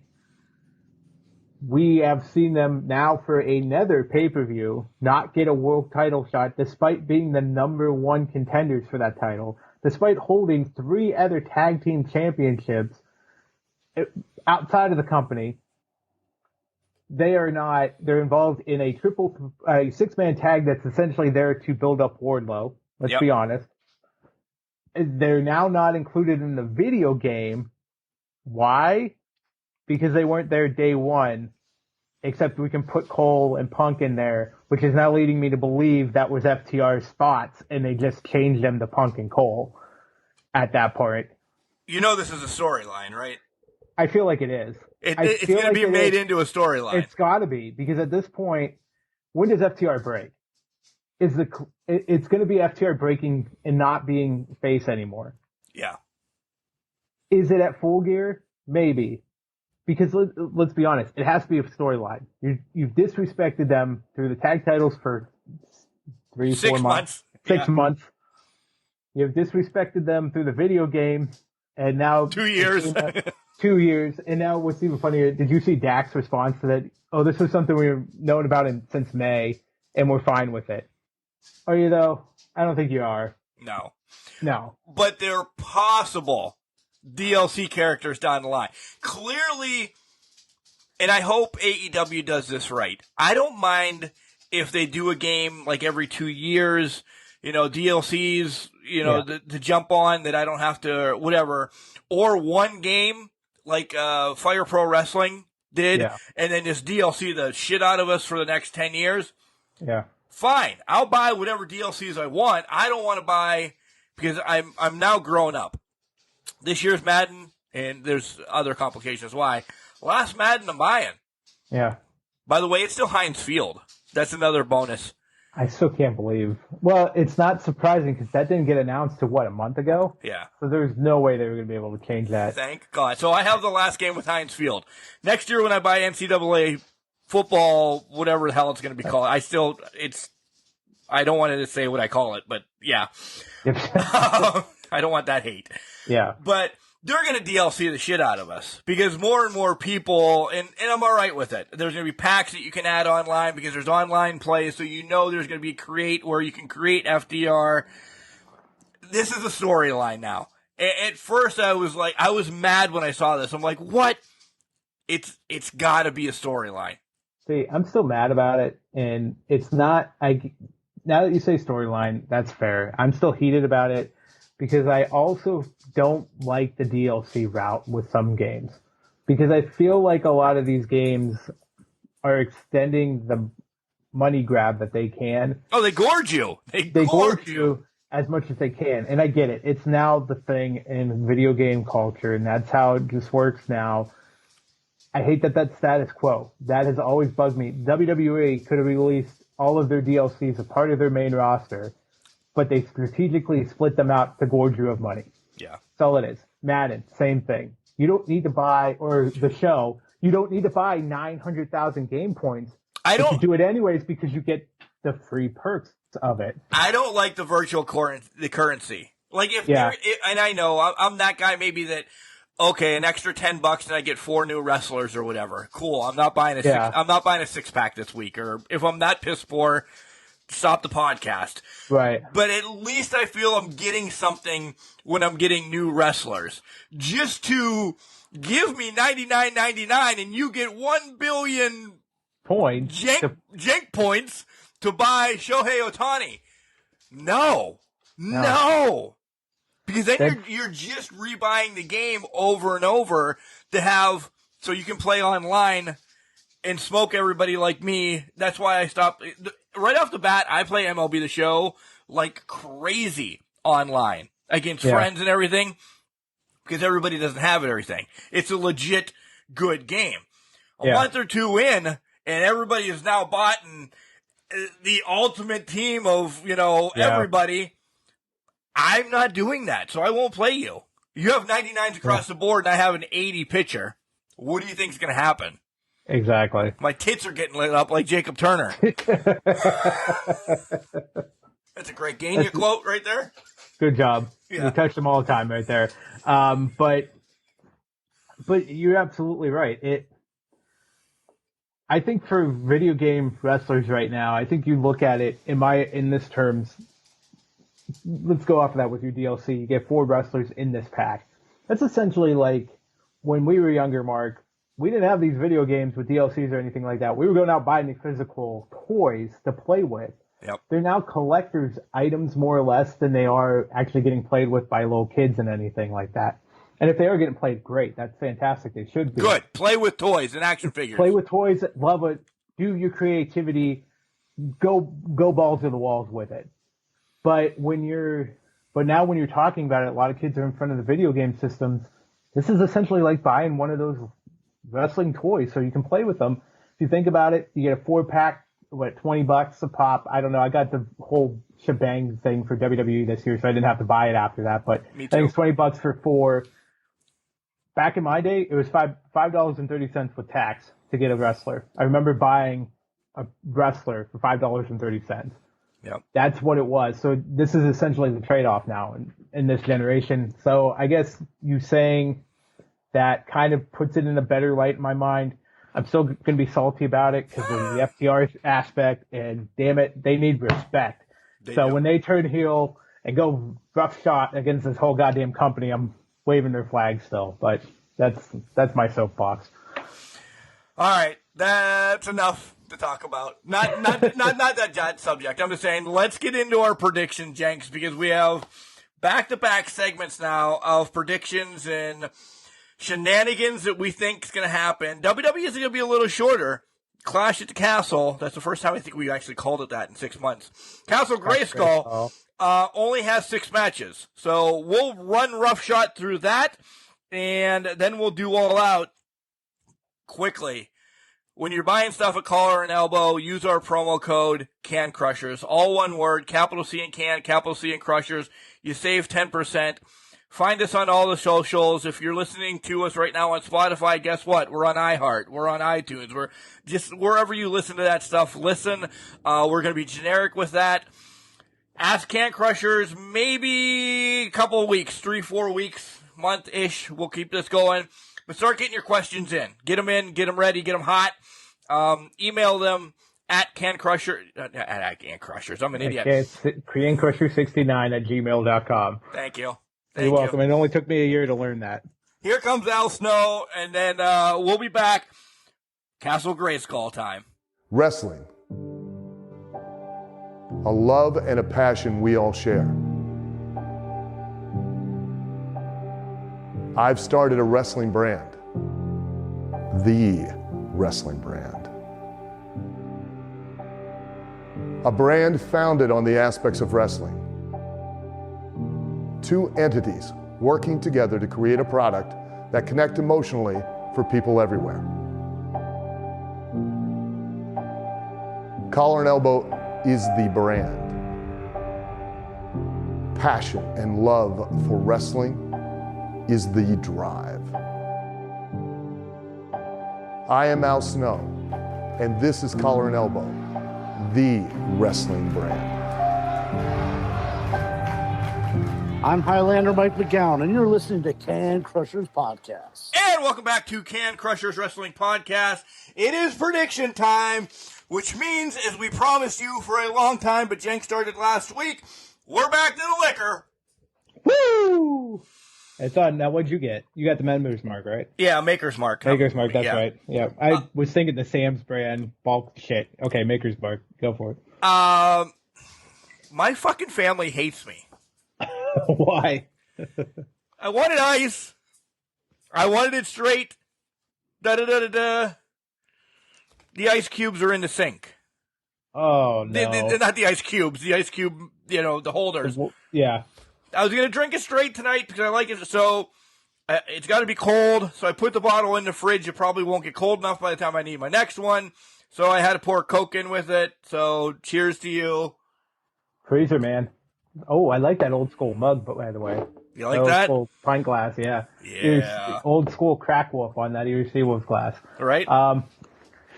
Yeah, my fridge makes ice, so I'm good. Yeah. That's freezer is the best place for your liquor. That'll get it cold quick. Just saying. All right. I will. By the way, speaking of Crack Wolf, we talked about him getting a tattoo, maybe making the tattoo leg and everything. That is what I did Tuesday night, by the way. You got Crack Wolf? I did not get Crack Wolf. I got... there's no way of explaining it, but doing it just horrible justice. It is a camel giving a stretch position move to a man with a mask on. Is this a camel clutch? It is a camel clutch. Why have I not gotten a picture of this yet? Because it instantly oozed. Like, it's on the back of my arm, which I'm a giant baby back there. It, like, instantly oozed. So tomorrow, the shit comes off, and then you'll get a picture then. I fucking love that tattoo, and I haven't even seen it yet. Yeah. That's magic. It's tucked, because she's tucking these stickers in and around other ones. It's very close to my original CM Punk tattoo. So, yeah, it's around there, and it's a camel giving a camel clutch to I believe it's a cat. It keeps getting better and better. Now, was this for the Iron Sheik? No, you just wanted this pun on your arm. I wanted a pun on my arm because the Iron Sheik, the boot with the camel on it, because I need that boot with the hook. Yeah. That's going to be there at some point. Okay. All right. Fair enough. Yeah. Oh my God. That is, Mark, I haven't even seen it yet. That might be my favorite tattoo you have. You can tell through the year, this girl started as an apprentice. This is one of her best. Like, she has muscles in it and everything. This is fucking fantastic. Before it oozed everywhere, I should have taken a picture, but we were just doing nonsensical stuff. Yeah. All right. Castle Grayskull, which is aptly named Clash at the Castle in Wales. Cardiff, Wales is where it's at. 6 matches so far. I don't think anything's going to be added last night, as it's Saturday as you're listening. Yeah. The first time since SummerSlam of 92 Bad on WWE. That's terrible on WWE. I have been an advocate for years to put the granddaddy of them all in London at Wembley Stadium. So is Bailey. So is Bailey. She's right with me with that. This has been way too long. Like, they've done their one-off insurrections and rebellions that they've done over the years. That's just bad. Put SummerSlam, put some sort of pay-per-view over there. There's no reason not to. I just never understood why they haven't gone back. The fans are going to, by the way, it's 1 o'clock today. If you're listening to this later in the day, you missed it. But if you're listening to it when we posted, hurry up, it's 1 o'clock today. Or, as I will be driving to Pittsburgh, hopefully Kelly drives. That would be nice, but she doesn't like driving in the city, so she'll have to drive so far and I'll have to take over. Yeah. But, or Bailey can drive. She's not too bad at driving. I'm actually a little excited about this for that reason. I think the fans, if they pipe anything in, I'm going to be pissed because these are going to be fans that want to go apeshit crazy. And it doesn't matter what happens on the card. I think they're going to go apeshit crazy. But if one thing happens, which we may be in the line on this, Hellfire and Brimstone's going to come, and I don't mean Kane. Yep. Kane's going to be too busy doing other things. But yeah, I gotta completely agree with you. They're going to bring it tomorrow. Wales is bringing this. UK's bringing this. And if shit goes down the way we think it's going to go down, and it's going to be Hellfire and Brimstone's a good way of putting it. It's going to be like the Knights are storming in. I don't know. We're storming castles here, but we'll see what happens. But I really hope that their setup, and it might be have posted already. I hope that there's it's a castle of Grayskull. Yeah. They've listened to us enough. So, all right, Jenks, let's get into this because we can spend some time on this, and then because holy Christ, we have a lot to talk about on All Out. We have about 25 for All Out. All right. So let's go for it. We'll start at the bottom, work our way to the main event, which is obviously the Universal title match. But let's start Judgment Day, Edge and Rey. Mark, who do you got? First off, just so everybody knows, the 6-pack is not defended. I can't do 2-a-days yet. I'm not up to that stamina. So Jenks is... I should let you pick. Do you want the title defense on this, or do you want the title defense on All Out? I'm taking it on All Out. I mean, this one, I feel like we're going to be very in line with. We're going to be close in. We might be close in both of them. But for WWE ones, we're not at a point yet where it's too unpredictable. Right. Right? Where the title could be very much an exciting back and forth exchange where we're separating. I think things are still a little bit predictable. Maybe not. Maybe I'm underselling it here, but we'll see. If Judgment Day doesn't get the win, they're done. They're done. They need the win because you can then set up for Edge and Beth against Priest or Finn and Ripley. Like, Ripley's not doing anything, so we need her. And Beth is, there's been a tweet already that's been up for 30 seconds and pulled back down, but wrestling community, not just WWE community, gets shit quick. Yeah. There's a tease match between Rhea and Beth already. I'm sure. When, we don't know, possibly Survivor Series or whatever, but yeah, we need to lead up to that. Plus, what would Edge do? You know? Yeah, where's he going to go? We don't see him around the title picture. He's retiring in a year. He's already said that. If he loses, oh well. He loses, he doesn't take the loss. I agree. Rey does. Because? Of Dominic. So we're both picking Judgment Day. We're both picking Judgment Day. I think we're both on the same page here. Dominic's turning Sunday. And we saw that when he didn't strike Ripley with the chair. Obviously, he's not going to do it, but he hesitated, and then he handed her the chair. He could have just dropped the chair and walked away. But he purposely handed her the chair. So, yeah, he's definitely... The turn's happening. Kendo stick, wasn't it? Oh, it's a kendo stick. Sorry, yeah. Either. Either way. Yeah. But the kendo stick. Yeah, it was a kendo stick. He could have struck her, threw it down. He handed it to her. Yeah. Yeah, he could have sold it a little bit more. It was like, oh my God, I don't believe I did that. Had repercussions later about hitting a woman, anything like that. He did not. That was the writing on the wall. Boom. So, easy peasy, lemon squeezy. How many times do we say that? Go ahead. Bailey agrees, not often enough. All right, moving on. Intercontinental title match, Gunther versus Sheamus. This one, I'm kind of excited for because I think it's going to be brutal back and forth. I agree. And then both of them, and I'm not being that guy, but both of them are from the other side of the pond. So either one getting the win is going to give you that pop. I don't think Sheamus needs the IC title.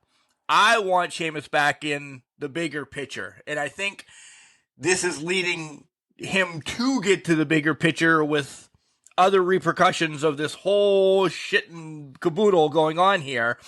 So I think this is Gunther's to win. It's going to be brutal.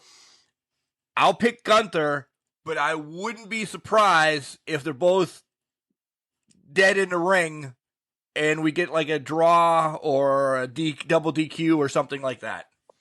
I could definitely see the no contest. I'm picking Gunther too, but both men are leaving, which it's not going to be hard for Sheamus because he's pasty white. Both are leaving with beet red, bloody, bruised chest because this is going to be an extremely hard-hitting, brutal, big guy back and forth slap down match. And it's big, beefy men slapping meat. That's what it is, guys. We're back to it. That's what it is. That's what it boils down to. I'm picking Gunther. I don't think his reign ends yet because I don't think Sheamus is the guy to take the title off of him. No. There's probably more down the line we don't have up yet that would take the title off of him. Gunther's keeping it for probably a lot longer than we're thinking. Mania. I'm saying Mania. Mania at least. Yeah. Yeah. Gunther's got this for a while. Get some prestige back on that title. Notables, just before you go to the next match, Miz is in Cabo San Luca, so there's no surprise of him being there. Right. Street Profits had their blow-off match kind of prior to go. Like, they're taking a skeleton crew over. Yeah. There's not a lot of people there. There's not going to be many surprises. If there's a surprise, they're flying in separately. It's going to be and it's going to be somebody returning. It's not going to be somebody that's been on the roster for these past months. So, yeah, I think they know this is essentially a cash grab too. They haven't been there in 30 years, bro. So you can throw me and you up, and they're going to be excited. Well, and I think this is also going to be the test pay-per-view. It's a smaller pay-per-view. It's new, obviously. How well does it do in Cardiff, in Wales? Obviously, they know the ticket sales now, pre-sale and all that. But also, how does it do on the network? Are we getting the numbers tuning in live to watch this at 1 o'clock in the afternoon during week one college football? Yeah, during week one college football, are we getting those numbers? If we are, okay, now we can start putting on.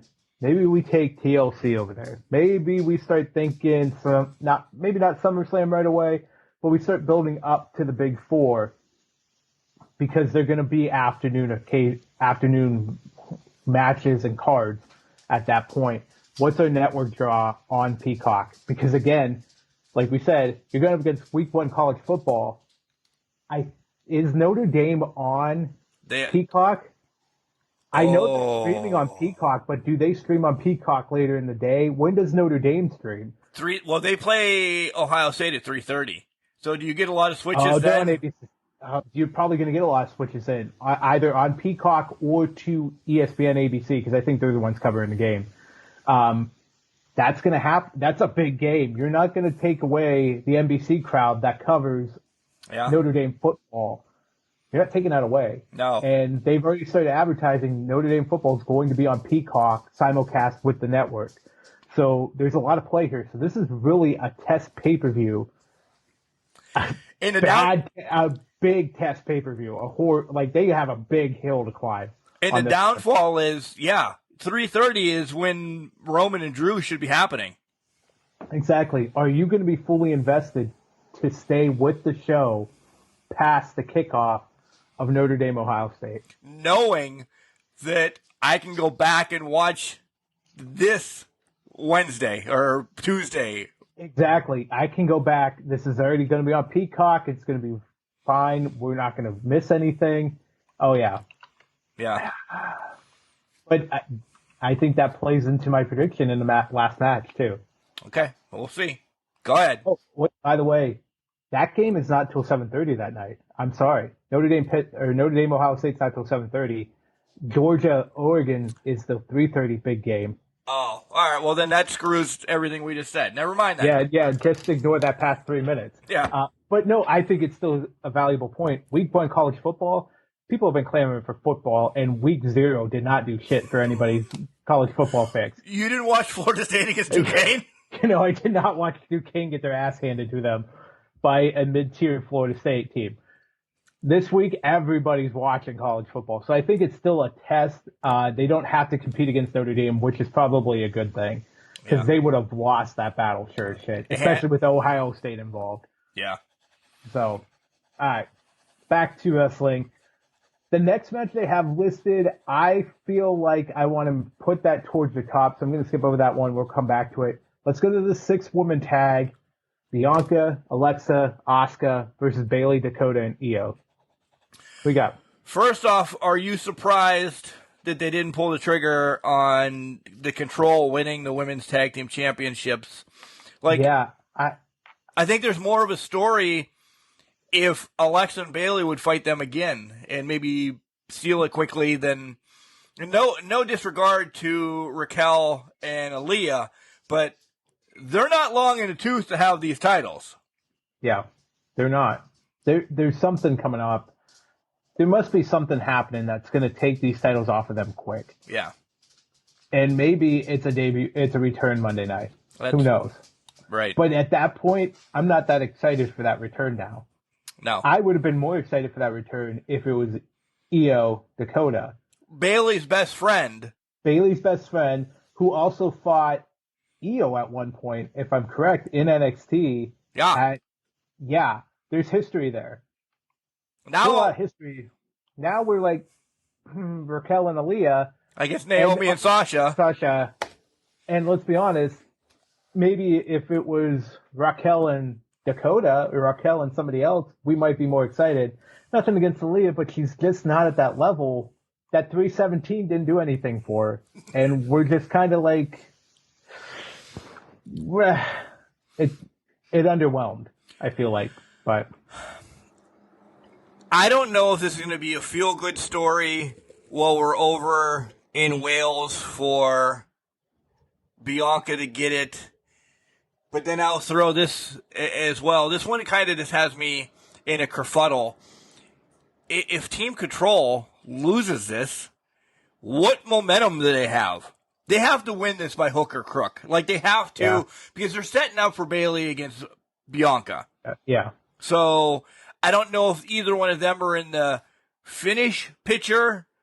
Maybe they'll battle somewhere and then you get the tag teams going at it again. But I think this is the one that maybe the fans will be mad about, and then Team Bayley wins. I would agree with you. It has to be Team Bayley winning this. There's no other way around this. Bianca can take a loss. Alexa can take a loss. Asuka took the loss last week a couple weeks ago in the tag title tournament match. I think they have to take the loss again, because I think that furthers the story here. If you cut them off at the knees and give it to Bianca, Alexa, and Asuka, you're right. Bayley has no ground to stand on here. Dakota, no ground to stand on. Io, no ground to stand on. They have to win this match. Yeah. There's nothing outside of that. The second 6-person match, by the way, of the night. Oh, no, Judgment Day is not a 6-person. Judgment Day, it's 2-on-2. Which we thought it was going to be 3, but... Yeah, although, let's be honest, there's going to be shenanigans about in that one, so it might as well be 6-man. All right. SmackDown Women's Championship. Liv Morgan versus Shayna Baszler. And it was announced Friday, because today's Saturday, Ronda has been pulled. She is not making the trip. Yeah. So there will be no interference from Ronda to set up maybe another match or a longer suspension or whatever. Anything like that. Yeah. What I hear is last night, again, we record on Fridays, guys. I heard that Ronda's suspension is lifted tonight on SmackDown, but it was lifted last week then in Detroit, essentially. Right. Underdog. I think you give it to Shayna, though, over there. There's got to be something that you can pull from, and I know Ronda's not there. People are going to be happy no matter what. They saw a title change, and I'm not telling you what I'm going to tell later on in the night, but they have to give them something. And maybe if you give them Shayna winning the title there, that fulfills them. If they don't get what we think is going to happen in the main event, and we said it last week, I think this is Liv's trial. Did it go? Merchandise went well, but was it believable? So I'm taking Shayna. I think, yeah, you're taking Shayna. I'm going to stick with Liv on this one. I'll venture from the path here with you. Basically because I feel like it's going to be Ronda or somebody else taking it from her at the season premiere of SmackDown. I just don't see them changing this title to Shayna right now. If they do, I'm not against it. I'm perfectly fine with it. But I think it also lends itself to whoever walks out of this match with the title is losing it at the season premiere of SmackDown at the beginning of October. That's just plain and simple. So to me, it doesn't make any sense for Shayna to have a 1 month run with the title, or I can't remember what the term is. We call it all the time, but I just feel like they're going to let Liv have it for another month and then cut her off at the transition knees. title. Transition, there it is. So transition champion. I just don't see Shayna being that. I think this is Liv Morgan until season premiere. Let me give you my thoughts on that. I think it is because Liv's hurt.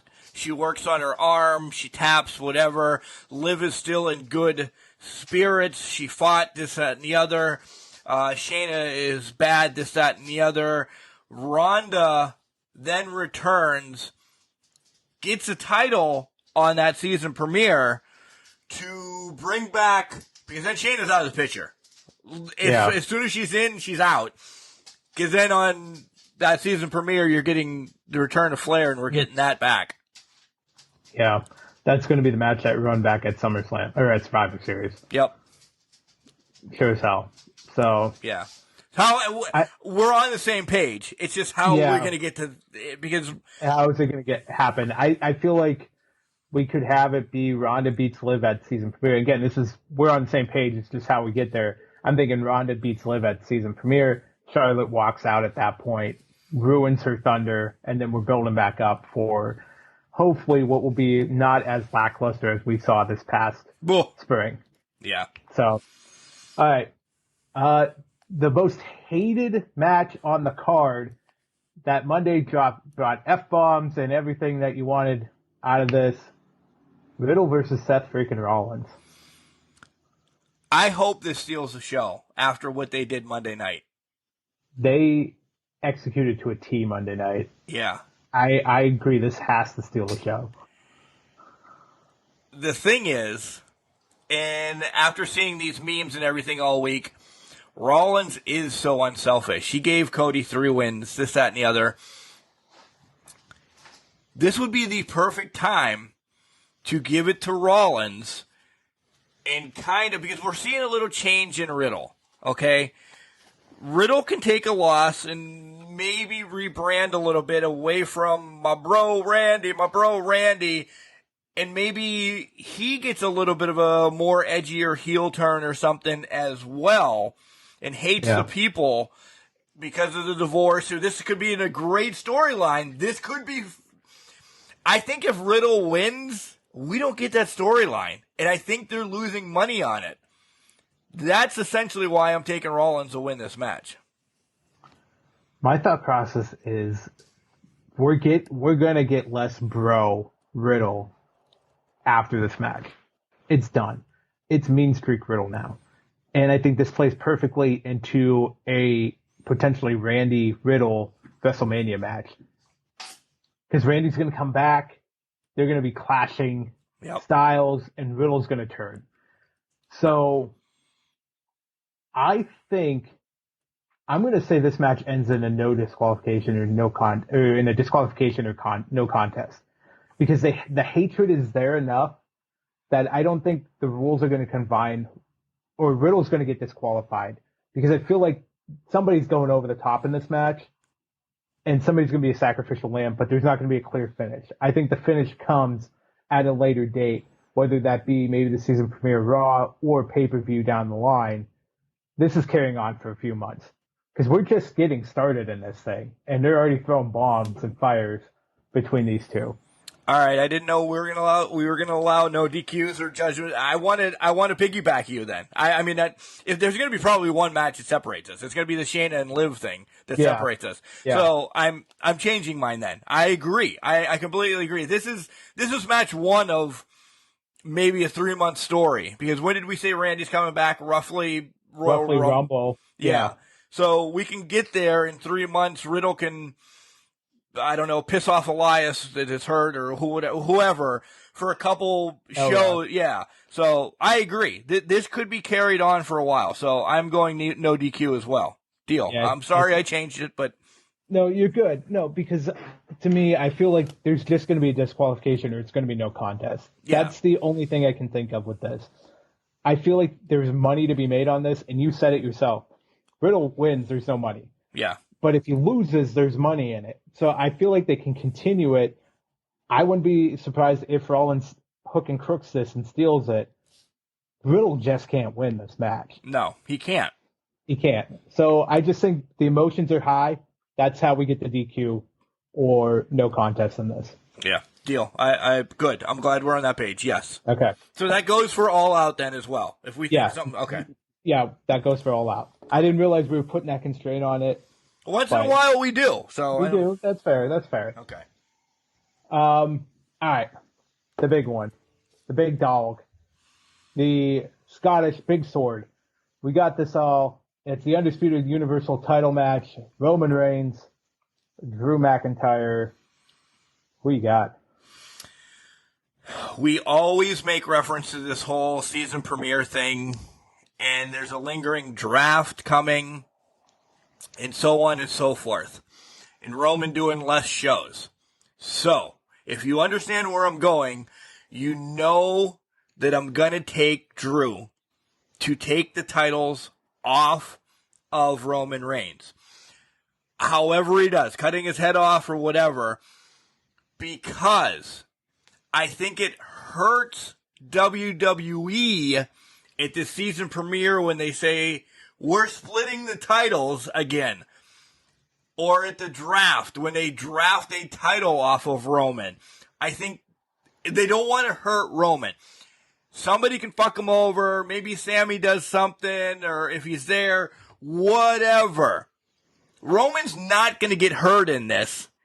He just won't have titles anymore to rebound to get ready to take on Cody or The Rock or whomever at WrestleMania. I think the titles will be back on him possibly by that time. Or one title. So Drew wins them. We get set up for this whole draft. And then you have a title drafted off of Drew. Which then pisses him off. And we get maybe a mini tournament on whatever one. I would imagine Raw. Because SmackDown's not going to probably let that happen. To get, say, Kevin Owens as the champion over there, or something like that. This is their go home. They've fucked Wales for 30 years. It's going to Drew. I agree it's going to Drew. I think it's that the question is, well, this is Drew's moment. We talked about this several weeks ago, and we've talked about it off and off. Drew didn't get his moment with Brock. They made a promotional video for Drew getting ready for Brock, and it was in front of nobody. They just released a promotional video of him chopping shit and doing whatever he does in the forces of Scotland this past week. This is set for Drew to get his moment winning a title. I think they go about getting the titles off of Drew differently, however. Okay. I think KO's still involved because I think there's a built-in storyline that's going to happen because another set of titles is getting taken off the Usos involving Kevin Owens. When Roman loses, Sammy becomes a sacrificial lamb. We go back to this point. Sammy did not hit Kevin Owens with a chair. Sammy and KO are taking those at least one set of tag titles off the Usos at some point in time. It also builds into the fact KO still challenges Drew for a title. Then you have KO and Sammy with a set of tag titles. KO with a double champion and a title. Roman's still hanging around. I don't think Roman's gone too long. I think KO or Drew is going to end up being a sacrificial lamb for whenever Roman comes back and Roman takes a title off of him. I think the storyline's built in with KO now, but the Drew extension, they could trade victories back and forth for a title as well. Yeah, I agree. So that's kind of where my head went. I think at the end of the day, KO and Sammy are taking tag titles off the Usos. That's going to be the ones that get the titles off the Usos. But beginning Saturday, the Bloodline starts losing gold. They're no longer bleeding gold. They're bleeding red. Yeah. So we'll see. Yeah, I'm excited about it. I really am. Yeah. I for Drew as a human being, I hope he gets his moment. I really do. Agreed. He carried it through the pandemic and everything, and when Roman was sick. So yes, because yes, Brock was there. Brock may have been champion, but Brock didn't carry it because Brock wasn't there. You know. Right. So this is Drew's moment. Give him the pop. I hope we get legit tears and everything. Oh, our afterthoughts are different. We'll see. I think the draft is going to pay something stupid into it. That's why. Yeah, no, I agree with that. I think this is where I think draft plays into it. Is KO is going to challenge Drew on one of the shows. Like, it's going to be on Raw. But then one of them gets drafted to SmackDown. Like, KO wins the title, but he gets drafted to SmackDown. That's kind of where my head goes. But I agree. The draft's going to play into it, but they're going to have a title match at some point. So there could be a couple transitional champions maybe into my theory here. Yeah. Which probably isn't a good thing, but it's not a bad thing either. So we'll see how this all plays out. But I just think Roman, to your point, is getting a title at the end. It's going to be who he defeats to get the title. Do you think it's time that we just have one of everything? Like, we can have the US, we can have the IC because they're separated. And that the champ doesn't have to wrestle on every show, but at least pop in once in a while. Here's the thing. I think there should be one tag title because you don't have a strong enough tag division to support both tag titles. There shouldn't be any tag titles, and I hate saying that. Well, they can't build them up yet. They have nothing. They have done so much to destroy that tag division.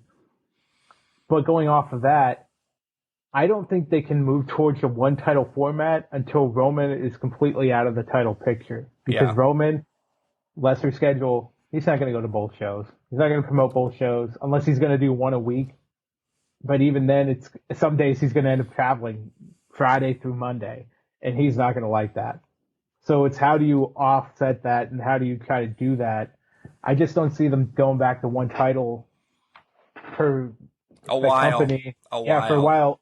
Maybe until the other part of this is maybe it's not until one network owns both shows. Because that's the other piece of this. Well, Fox, NBC are going back and how do you split that up? Yeah, and with everything, we say 6 months to a year since Tripp's taken over.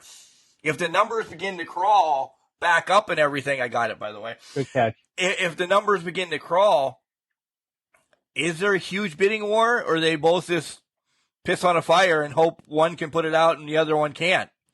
I think there becomes a huge bidding war. I mean, Raw's numbers have been up past few weeks. Yeah. They topped 2 million. I don't know if it was this week or last week, and it's been consistent for 2 weeks or whatever it was, but There could be a bidding war, at least for Raw. I don't think Fox loses SmackDown. There's just no way. No. The bidding war's on Raw. And is it going to go on FS1 or is it going to go on USA Network? That's the $1 million question right now. Yeah. Or maybe Fox just buys the USA Network. I mean, that would be the other thing too, because why the fuck not? Why wouldn't they? Why would you keep it all on one platform? Think about this. And I don't know the numbers, but we always talk about, somebody buying the company, this, that, or the other. The USA Network, we say this all the time, their numbers are from wrestling.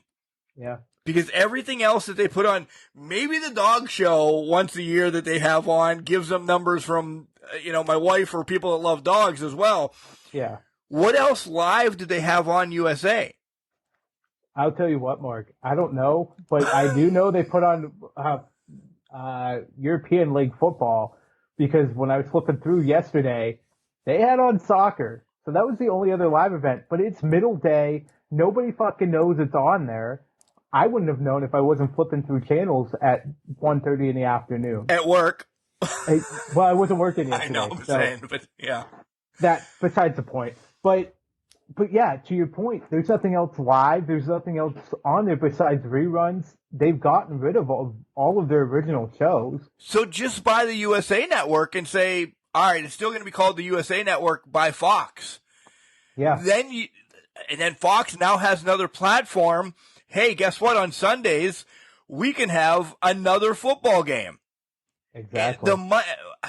Fox people, I know you, Fox, the big people at Fox, I know you listen to Can Crushers. It might be cheaper to buy the USA Network than it is to buy the WWE. It might be, but here's the $1 million question though. How do you get the library off of Peacock? I don't know if you do.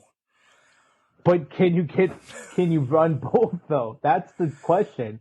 Because now you're saying, well, we have both shows on Fox, but we need to feed them to Peacock within whatever it is, a day, 6 days, whatever. I don't know what the time frame is for getting shows uploaded.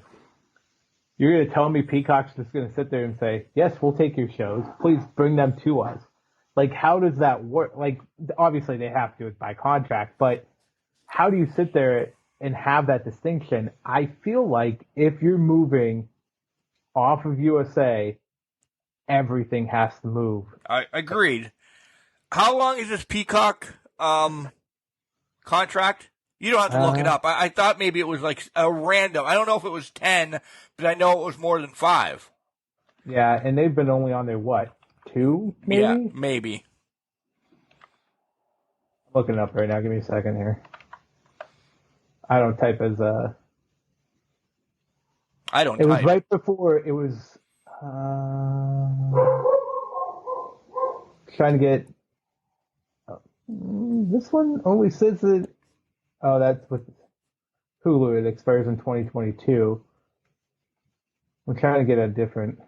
This is going to take a while. Don't. Well, yeah. All right. Well, nonetheless, I mean, you can Google that and play with it and everything. So. Yeah, but so it could be whatever. Bailey's upset that I can't Google faster, so we'll just move off of that for right now. Yeah. All right. So one match has us separated. I have Shayna, you have Liv, essentially. So, yeah, somebody's going to get it all right or all wrong, or somebody's going to get it all wrong and all right.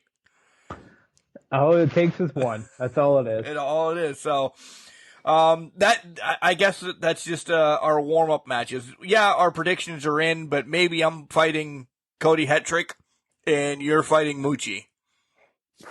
How dare you put me at the bottom of the barrel? Do you want somebody else? No, you know what? It's an easy victory. This is like Florida State Duquesne. Yeah. So. All right. Nice 40 minutes there. When we come back, strap in.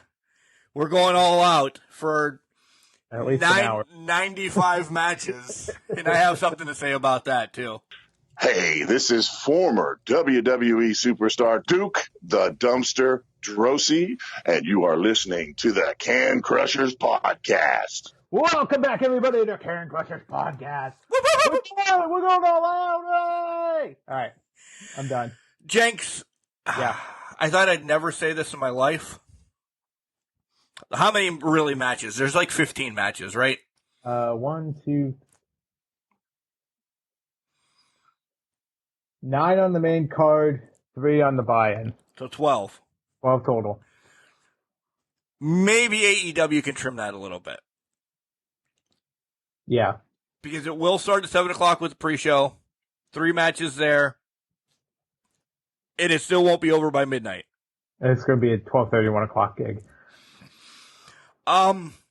We love wrestling.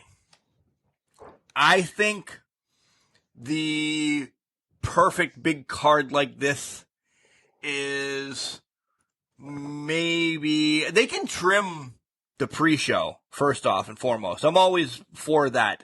Half an hour, run through your matches, give us one match. It doesn't have to be a barn burner. It can be the Hook and Parker match. That's going to be a 5-minute match.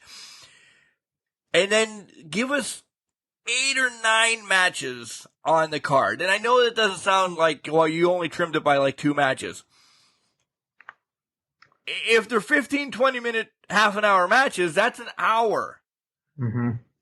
And I understand they're getting their bang for their buck and everything, but maybe they go a little long, 5 hours every pay-per-view. Yeah.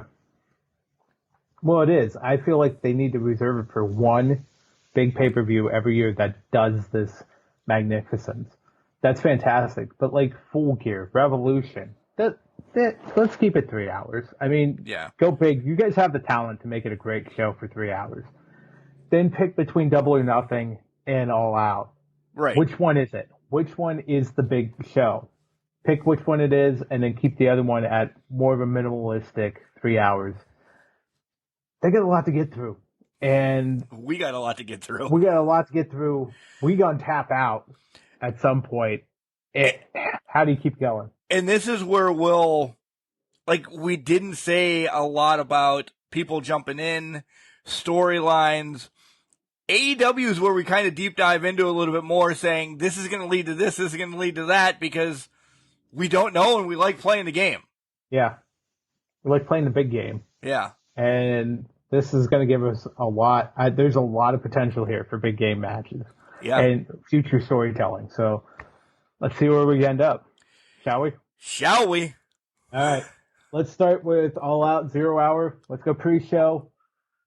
Let's start with Eddie Kingston and Ishii. That's going to be a pretty good match for the most part. By the way, Six Pack is on the line for this, so we're good to go. Reigning, defending, unencompassed major champion is me. Jenks, still the underdog, trying to get that one win. By the way, Jenks, woo! This essentially is your year-long celebration. I was going to say something. I think it's been a year. It has been. So, yeah. I showed up, last year at this time? So, here at Can Crushers for a year long. Here, besides every AEW pay-per-view. Yeah, right. Thank God you don't work the following day, or we record on Fridays now, so you'll be able to talk about it next week. Can I also say this? We negotiated at work to take it off of, it would have been this weekend. Like if we were recording Sunday morning, it was supposed to be a release this weekend. Half of us said, we're off. It's the holidays. We're done. So it got pushed back 2 weeks. So we're 2 weeks now, like the 18th now we have to do it. But so I was good to go. We made sure we rose up against the tyranny and made sure we had a goddamn weekend off. I love it now that it can actually break down a fucking pay-per-view from AEW without an issue. So besides recording 6 messages like some people do on Hotline. I mean, I did record 2 that one time, but that's a different story. All right, so you threw at me Kingston Ishii. There's a storyline going on with Kingston just by himself, being left out of stuff and being shit on backstage and this, that, and the other thing. But what does Ishii winning do? Nothing. Nothing. So It's just a name for him to fight. Yeah, so I'm going Kingston. I'm going Kingston too. I mean, this is essentially just a replacement match for him and Sammy. Yeah. So I'm actually surprised they actually put him on the pre-show when he was suspended. So, but we'll get there when we get there. Yeah. All right. Next up on the pre-show, let's go FTW. Hook and Cool Hand, Angelo Parker. I know your boy might win this thing and tear it down. I'm just kidding. Yeah, my boy Hook. Well, your boy Hook's gonna win this thing, hands down. Seconds. If this is, hopefully they're not doing them in the order that we're doing them. Like, yeah. This should be the first one that they show. Yeah. 2-3 minute, just Parker runs around, gets caught, and done. I honestly wouldn't be surprised if they ran this one, Parker loses in 30 seconds, and Menard, Big Daddy Magic, comes in and challenges him right after, and then he gets beat right after that. So we get 2-for-1 special on it. We can be done with 2.0. Two matches in 2 minutes. 2 matches, 2 minutes gone. So I wouldn't be surprised if we see that happen as well. But it's Hook. It's Hook. Yeah. Hook's both matches, even if it happens. So Hook squared. I'll put it down. Very nice, very nice. Hook squared. All right. All Atlantic Championship. This is basically, I'm assuming this is going to be the main event of 0 Hour. I would have to imagine. Pac, Kip Sabian. Who do you got on this? This is an interesting one. This is interesting with Sabian just coming back. I has to stay on Pac. It does. Maybe if Sabian was back for a little bit, and maybe this is leading into something, because we don't see this All Atlantic Championship much. No, we don't. It needs to be on TV a little bit more. Will it get taken off of Pac? Yeah, but not tonight. I think the one reason this title was created was to keep Pac, and this is going to sound horrible, but it's not meant to be horrible, relevant when he goes home. Because he goes home to Britain a lot, takes his sabbaticals, he's there for 3-4 weeks, whatever it is, then he comes back, wrestles a couple weeks, goes back to England. I think that's the main story of this title. Will it be defended on AEW TV at some point? Possibly, outside of pay-per-views and that. Possibly. I don't see Kip winning this. I do appreciate they finally have Kip Sabian doing something instead of just sitting in the crowd with a box on his head for 8 months. I'm looking forward to this match. I think it's Pac's going to win it because he's going to continue to defend it in Rev Pro and all of these other promotions. But right now it's a Pac. It's Pac for sure. Yeah, I do think it does need to be taken off. I mean, no disrespect. I love the Bastard compared to Neville again. I will always say that. Yeah. I just think if you want people to be excited about this championship, it needs to be on Miro or other people here in the near future. And correct me if I'm wrong, but let's preface this. If Pac was on TV defending it, I'd be all for it. I can say on Pac. It's just that it's not on TV that often. Yeah. Because we watch fucking 50 hours of wrestling a week. Yeah.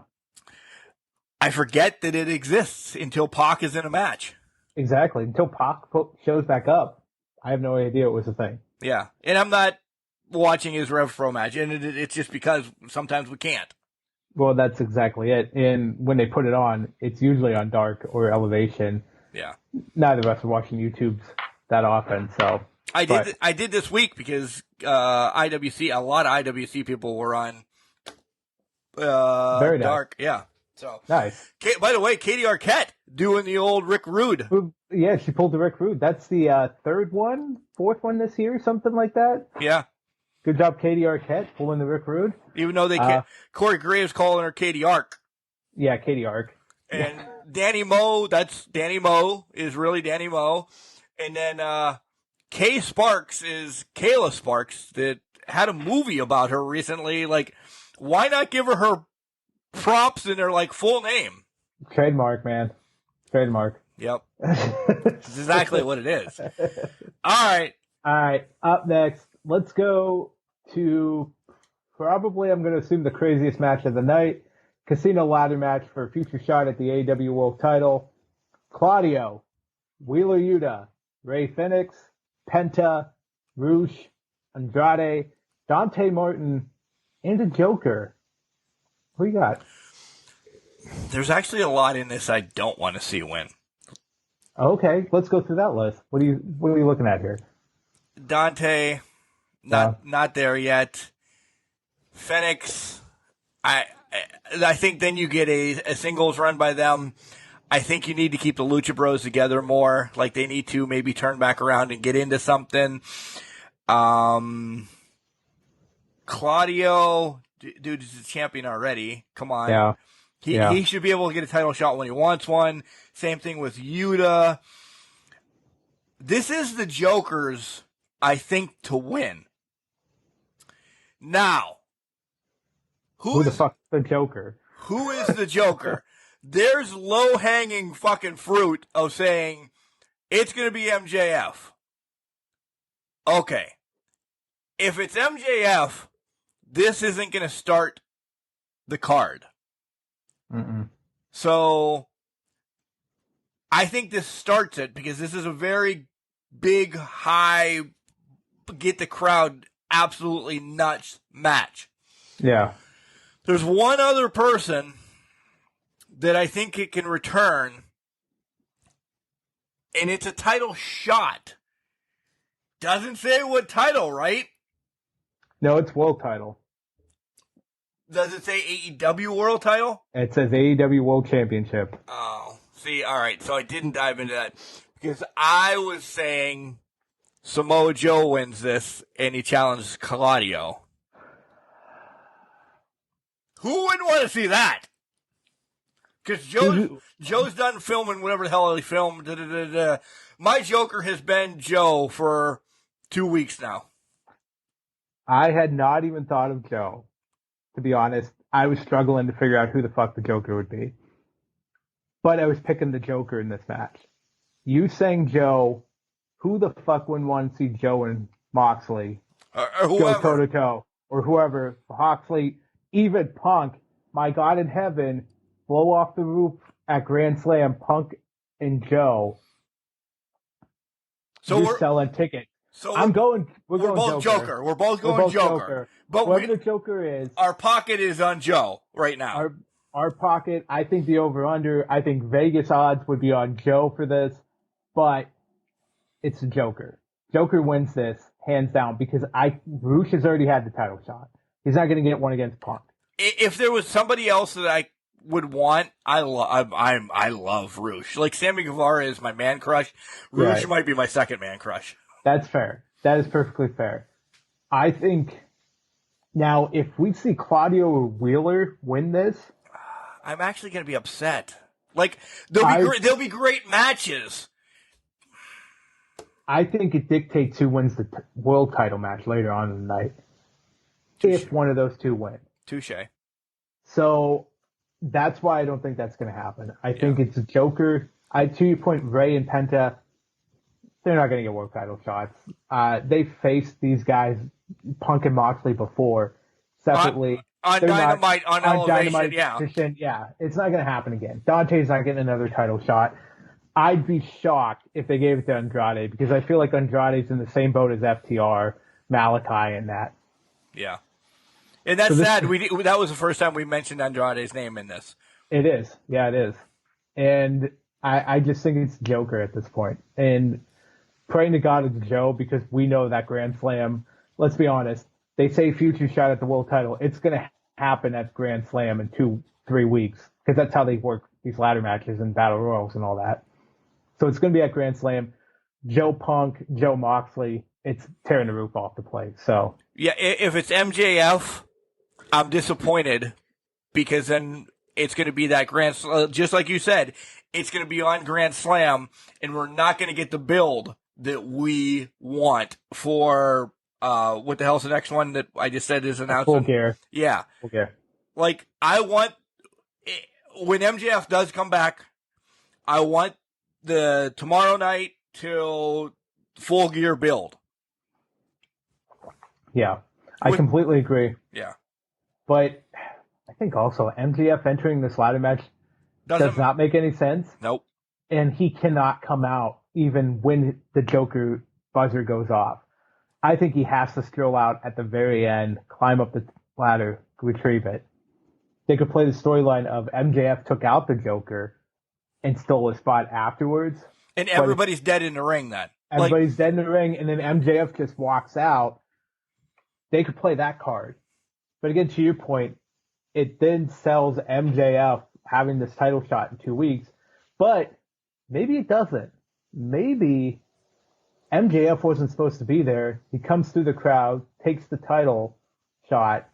Now we're playing in limbo for 2 months with this casino battle, the poker chip, basically, because I think it's going to be the poker chip at that point.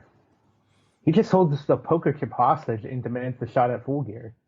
He's not allowed to cash it in. We play the game, then that's the build. I'm fine with that. Yeah. I am. If we go that role, I'm fine with it. I really am. So we'll see how this plays out. Oh, Jesus.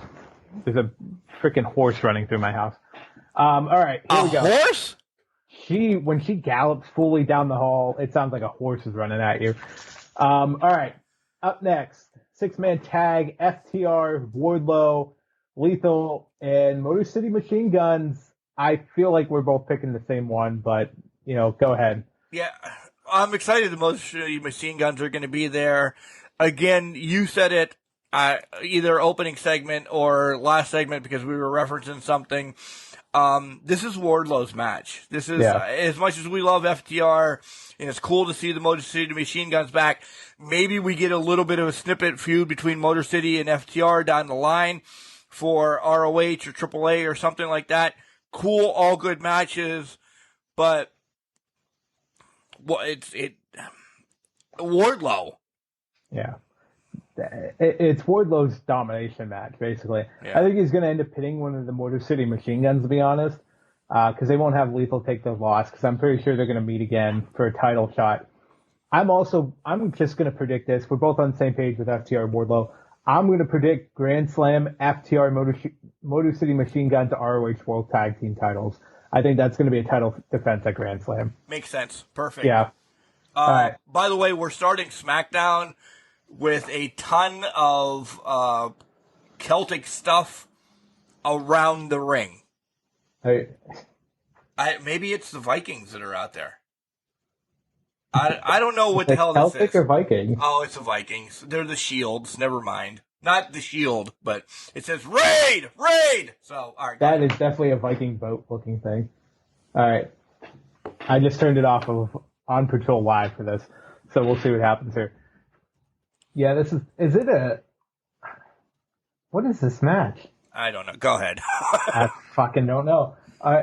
Please tell me this is a capture the flag match. The flag and the pole match. Oh my god, that would be awesome. All right. Anyways, this might go longer, folks. This might go longer. We're distracted by the boat in the ring. All right. This is a hot one. Jungle Boy, Christian Cage. What do we got? This isn't over. Not tonight. Not at All Out. I don't think so either. But let's hear why you don't think it's over. I don't think Lucha has anything to do with it. I don't know if they're shenanigans, but there's a cheap victory from Christian. If Jungle Boy wins, this is over. To me. So I think it's definitely Christian gets the win, even though it's Jack Perry fighting him, not Jungle Boy, as he said on Dynamite. Yeah. I just think this is Christian because this is a great mid-card storyline right now. It is a very great mid-card storyline. I'm sticking to our guns. I'm sticking to my guns. I think Lucha's turning back with Christian. I don't think he ever aligned with Jungle Boy fully. This was a Trojan horse type thing. So I think Christian wins because of Luchasaurus here. I just feel like that's the way that feels. But so we both have Christian. We both have Jungle Boy. Oh no, we both have Christian. Sorry, my bad. Yeah.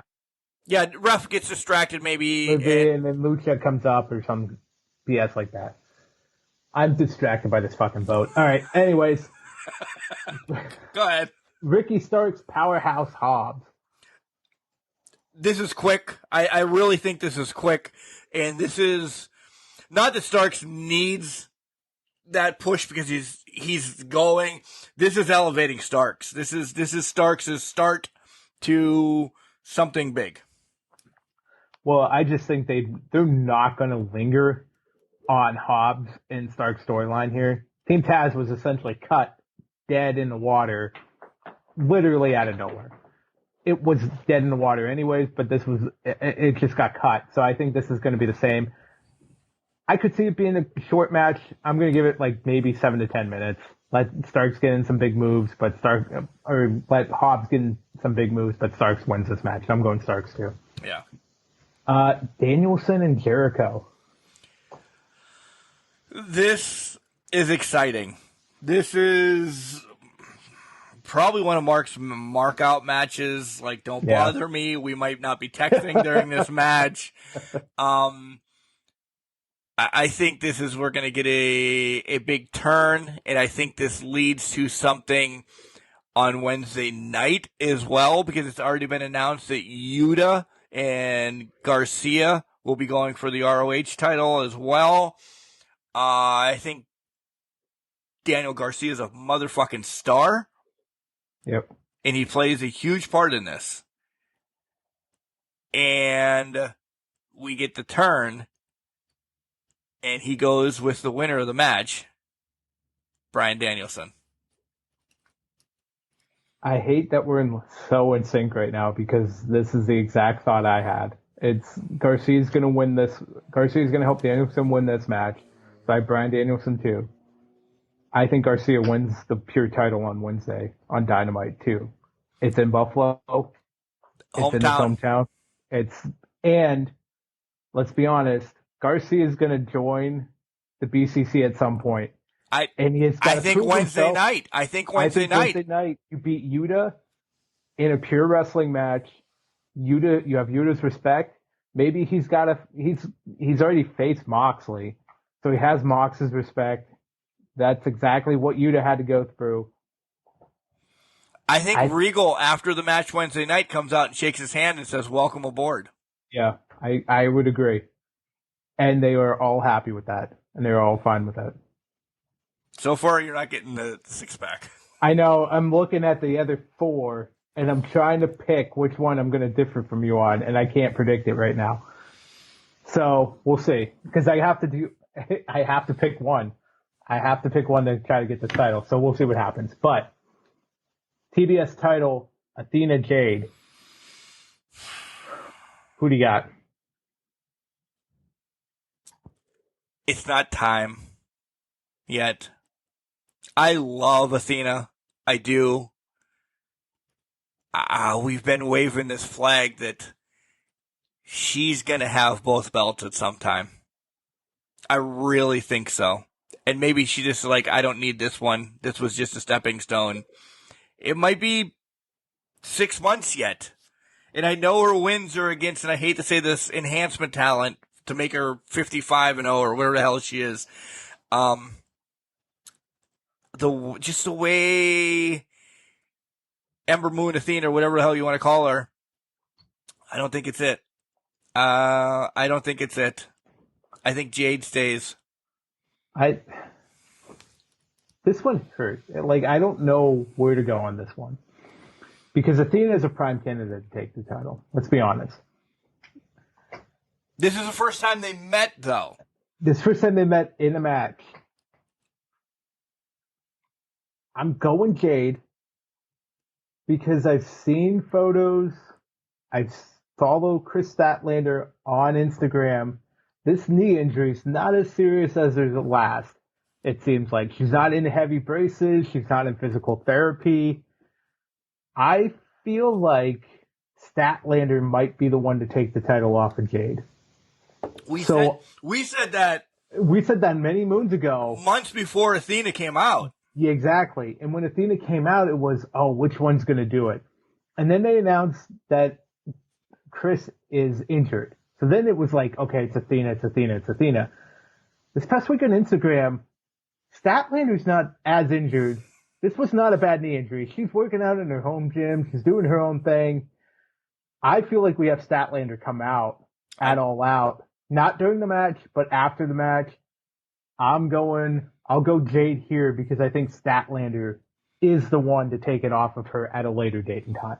You follow the same people I do. Yeah. Yeah, I do, exactly, yeah. She legit has, and I had an A-strap. Yeah. From the Five and Dime. So yeah. If you don't know what the Five and Dime is, kids, look that up. It's GC Murphy's all over again. Yeah, like she's already doing hundreds of pounds on this leg and everything. Yeah, maybe Athena just gets her ass whooped. The baddies jump in as well. Mm-hmm. And then you get the return of Stat saying whatever.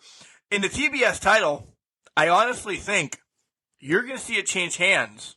This is going to sound stupid. On TBS. TBS, yeah. That's kind of where my head went to. Yeah. Why change it on a pay-per-view? It's the TBS title. It's like the TNT title. Yeah. I know they've done it on a pay-per-view before, but you're going to do it on the channel as they remarked after, so... So this is actually dubbed a Vikings rule match. I finally saw that in the corner. Not that we know. Is that what it was? Viking rule? It was literally with I'm just intrigued that it has a fucking boat involved in this fucking. All right.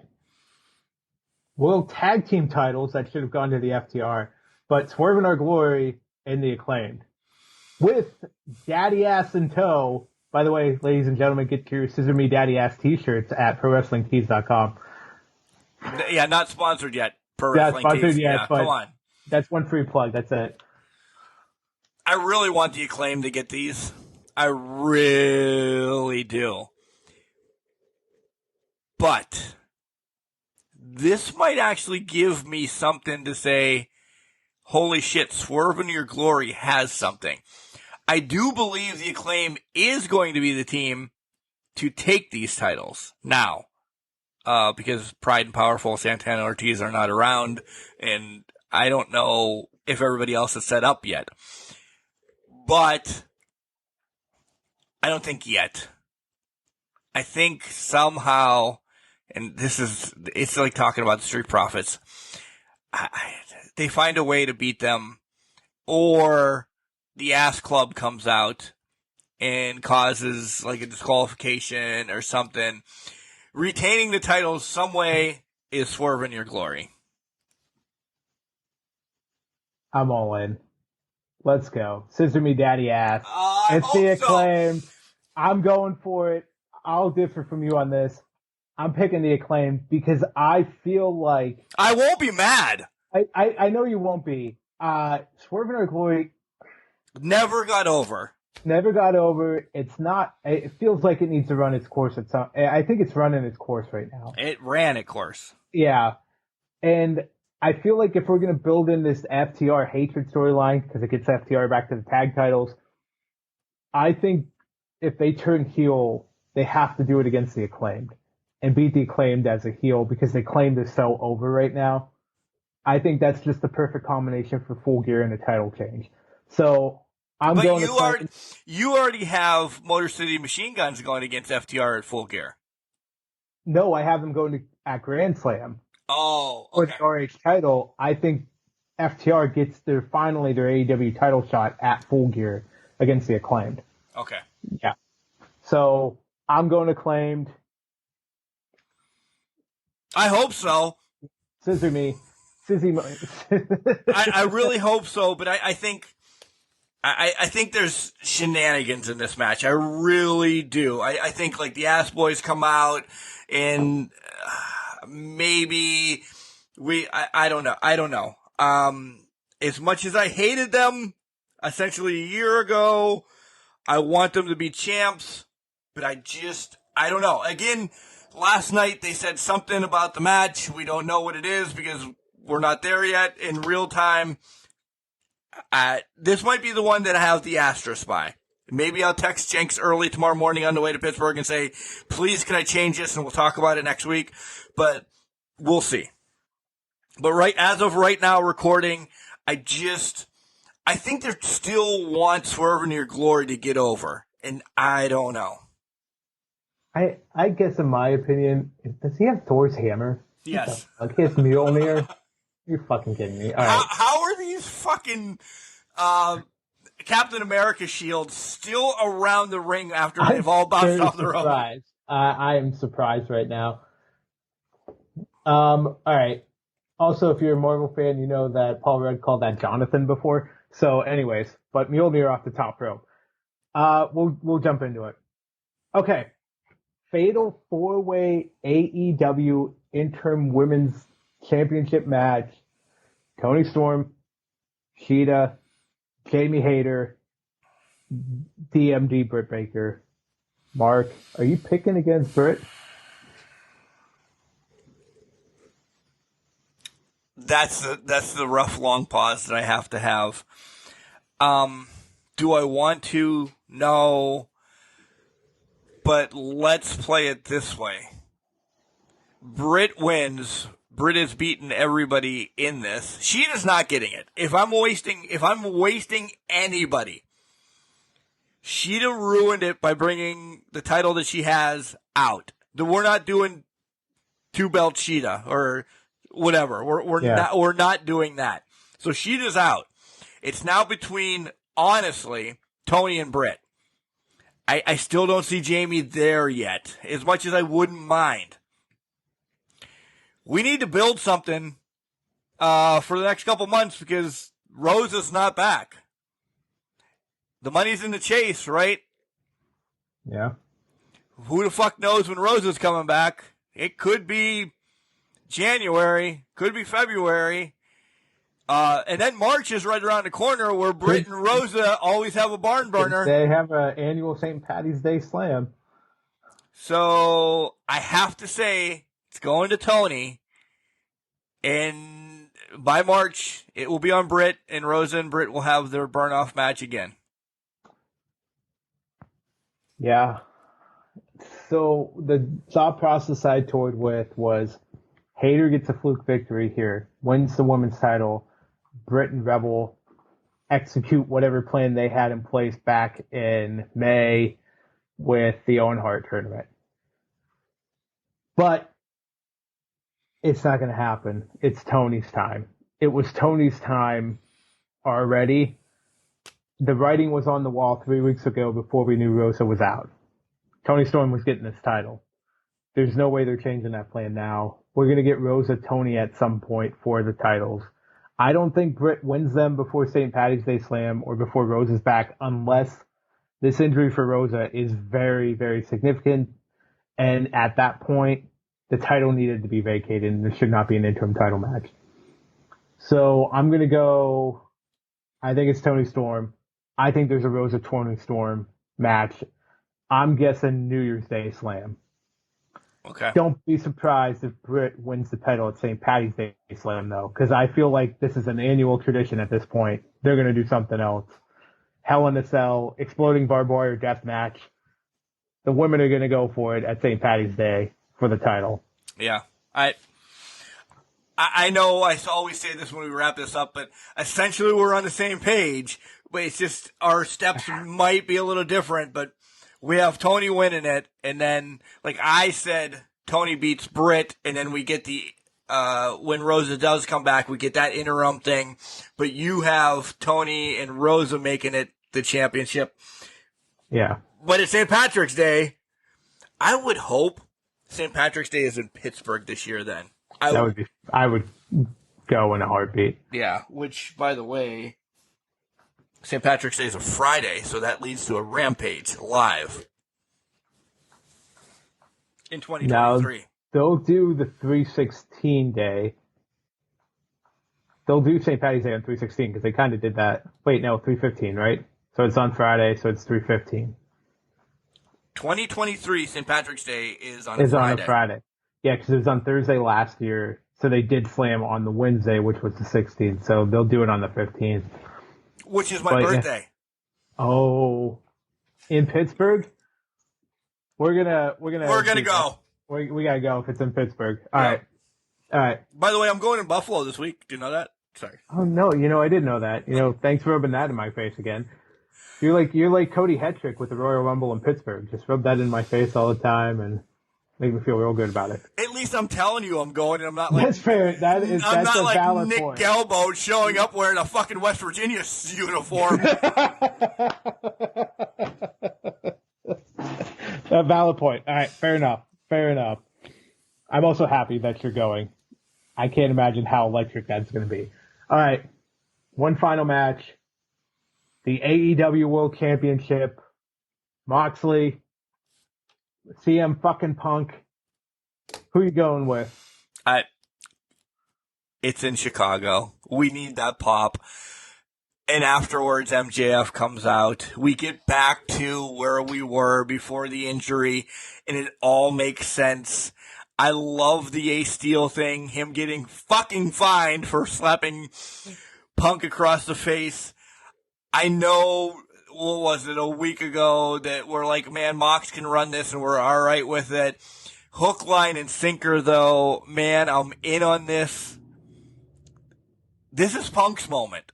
He didn't get the Summer of Punk, so he's going to get the Fall of Phil. Oh! I've been waiting all week to say that. Just because they start with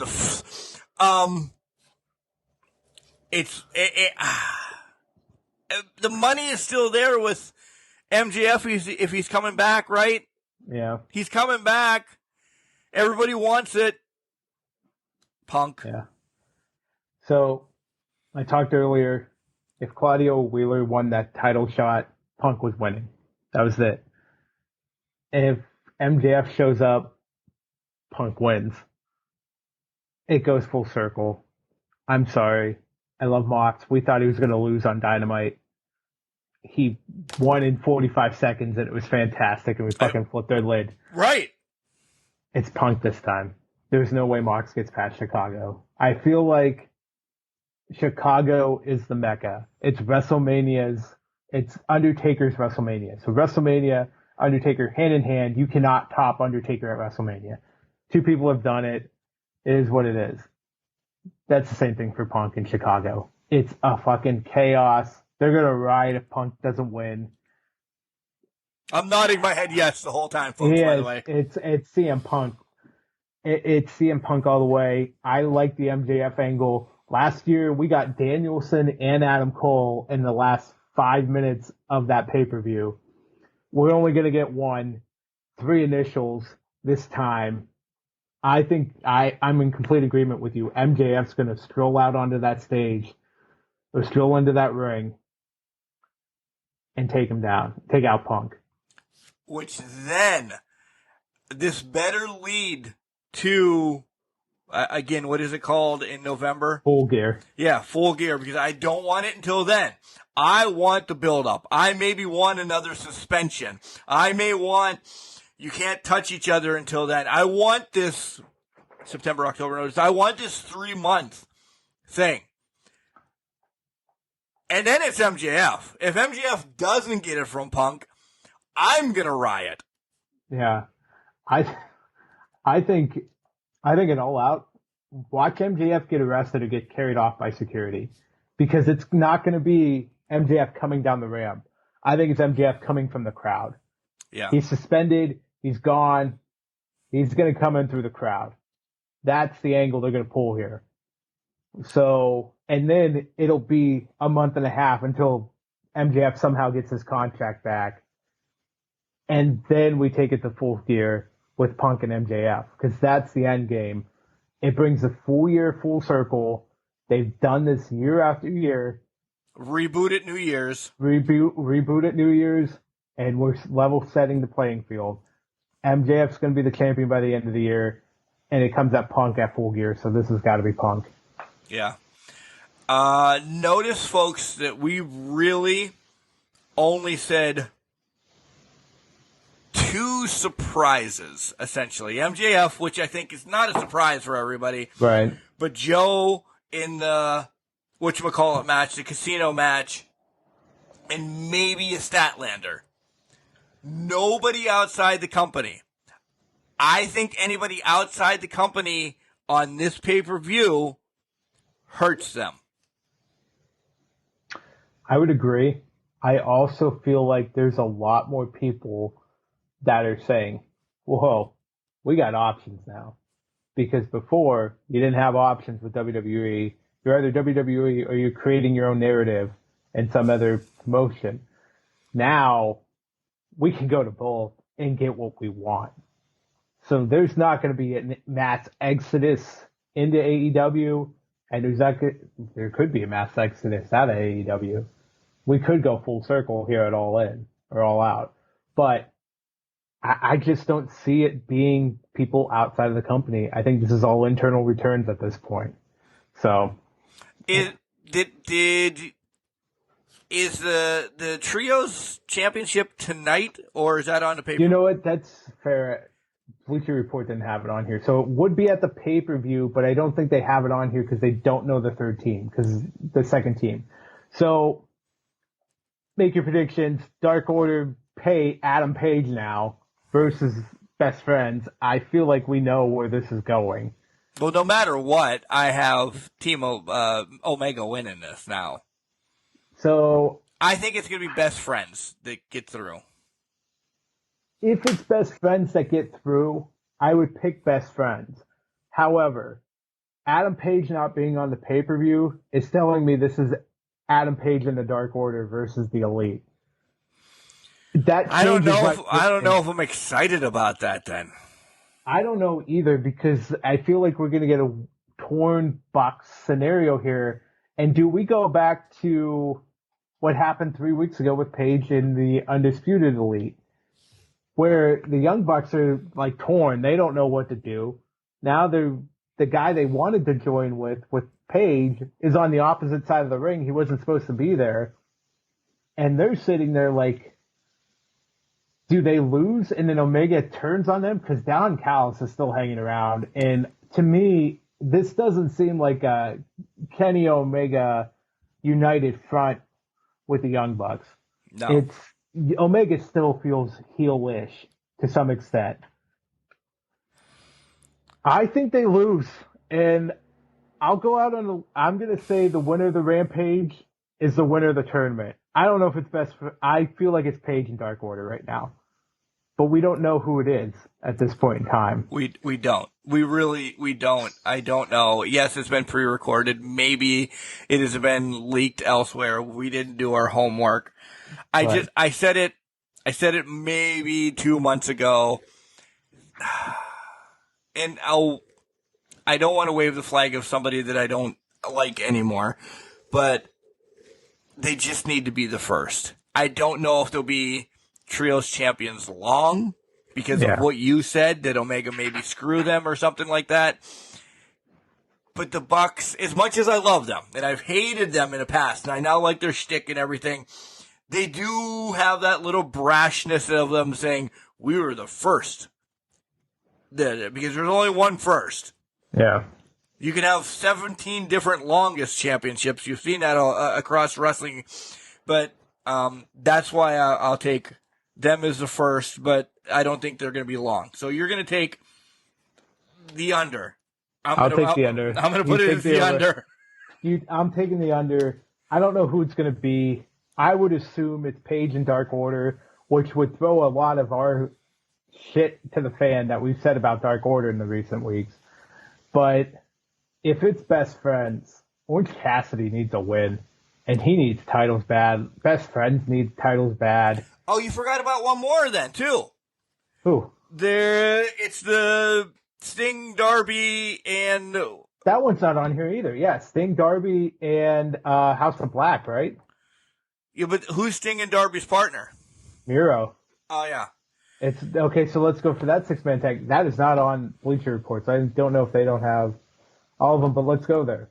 Well, with what it came out today, I'm sorry. This should be an easy pick. If Malachi wants out, this is the way that you write him out.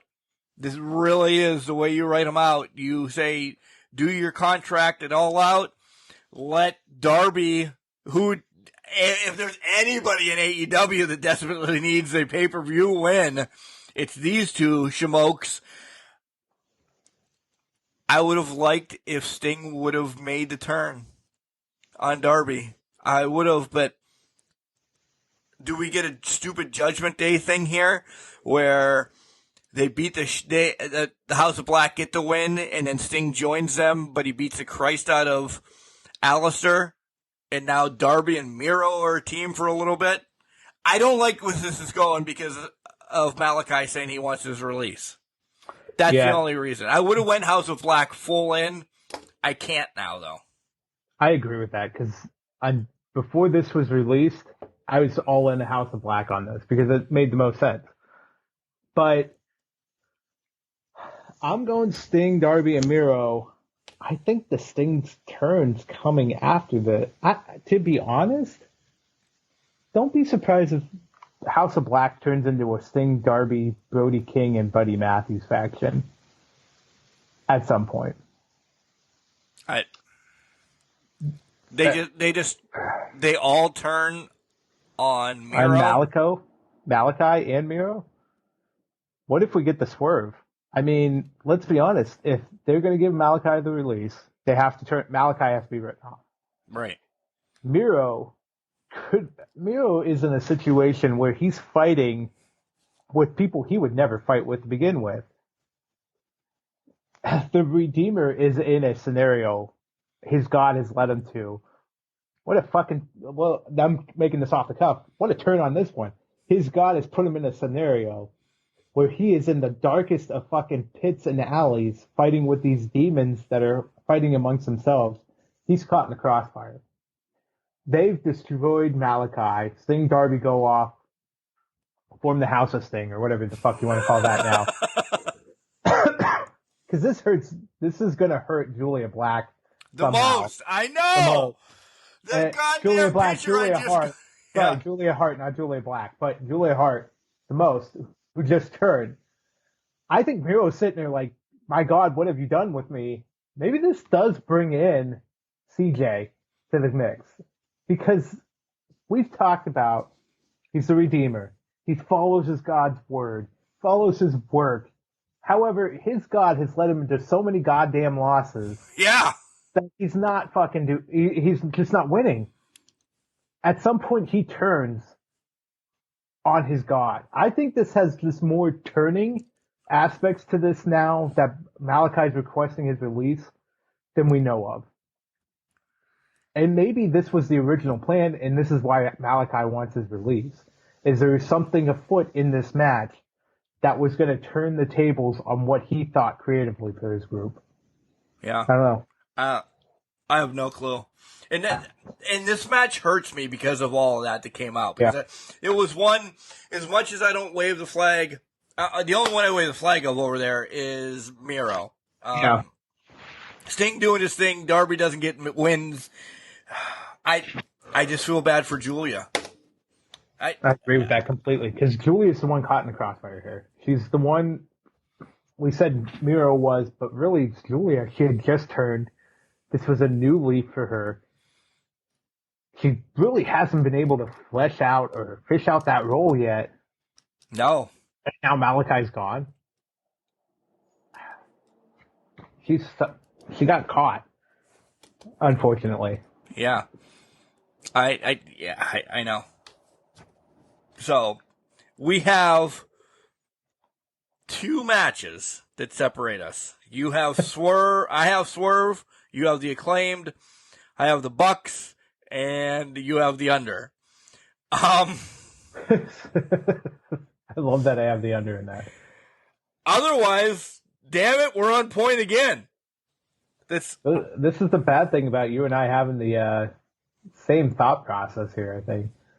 Is I'm never going to get those goddamn titles because I disagree with you on everything. Don't agree with me. Be crazy one. I'm thinking full gear. I'm just choosing the opposite of whatever the fuck you choose. That works. This one's almost, I hate to say, this one's almost predictable, but it's just what they're going to do with it. And I hope we don't get surprises on this. Just the couple things that we sprinkled in. I don't want to see, unless it's Chelsea fucking Green, which we don't talk about a lot, but I mean, they're embedded into stuff in Impact and everything like that. Like, Yeah. that's the woman that I still want to see in AEW at some time. But Cardona's got so much other stuff. And when you were talking about like Adam going with Britt, and maybe Alistair wants to go back to Selena and da-da-da-da-da, like Chelsea and Cardona have said that. We're now a package deal. Just because it's just life, the road, da-da-da-da-da. So. I think, but to me, that makes the most sense. Why would you not want to stick with your significant other? Your package deal, exactly. And for Cardona and Chelsea, I mean, it makes the most sense. Their storylines are intertwined tightly. Yeah. Like, just look at the GCW stuff with the whole wedding fiasco thing that went on there. So, yeah, that I gotta agree. Guys, it's been an amazing week of wrestling. It really has. I know we didn't touch on Raw, Dynamite, Rampage from last week or anything like that, or SmackDown, but it was so prediction heavy, and we had to give it what it was. This is probably a WWE pay-per-view that I'm excited for. As much as we are fucking straight down the line on all of it, it is just... And I don't want to say wrestling's back, because to me, wrestling's never left. It was just on a little bit of a downfall. Sammy is in a fucking tux. It just came up on my screen. No. Oh, fuck. It's going to happen tonight, isn't it? I don't know. I'm excited. I'm excited for it. I'm excited for WWE. Just the guy on Dynamite had a sign. Enjoy wrestling. Yes. And that's what we want to bring you on Can Crushers. Just enjoy wrestling, guys. Enjoy it. Embrace it. I'm very sad right now because he's in a tux, and I feel like this screams Festival of Friendship all over again. Sammy's about to get rocked. But enjoy wrestling, guys. It's hot. It's fantastic. Anywhere you turn, whether it's the major companies or the indies, it's fucking great. Embrace it. It really is. It's hot again. And again, go back and listen to the 3 spotlights that I had this week, because they were crazy. Mark, are you excited that you don't have to record anything for a couple days now? I really am. I literally recorded 5 of the 7 days this week. The cockles finally get the rest that they deserve. No, because I'll be a complete asshole tomorrow singing like "Living on a Prayer" at the wedding. Good thing we don't record on Sundays anymore, because when you see me Sunday, I'll be talking like I smoked a pack of cigarettes.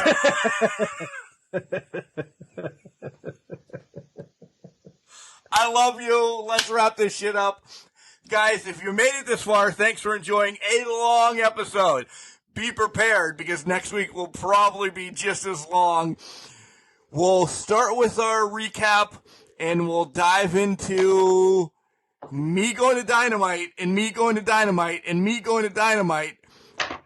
Hey, are you going to Dynamite? I am. Okay. Guys, during Dynamite, I'm not going to lie, I'm going to try to go live a couple times stupidly, just randomly, whenever. I'm not going to go live during Rampage, though, because everybody knows Rampage is recorded. I don't want to give out those spoilers. Yeah. But at least during a match or something, get on the Can Crushers page, and I'm going to go live doing something stupid. I don't know. Maybe. We'll see. Let's see if you remember. I will remember, yeah. I hope. Yeah, Buffalo serves beer. I'll be there. Yeah, they did. I'll be there. Karrion Kross and Scarlett, that's your next champion. All right, remember, Jenks, just because you're trash doesn't mean you can't do great things. It's a garbage can, not a garbage cannot.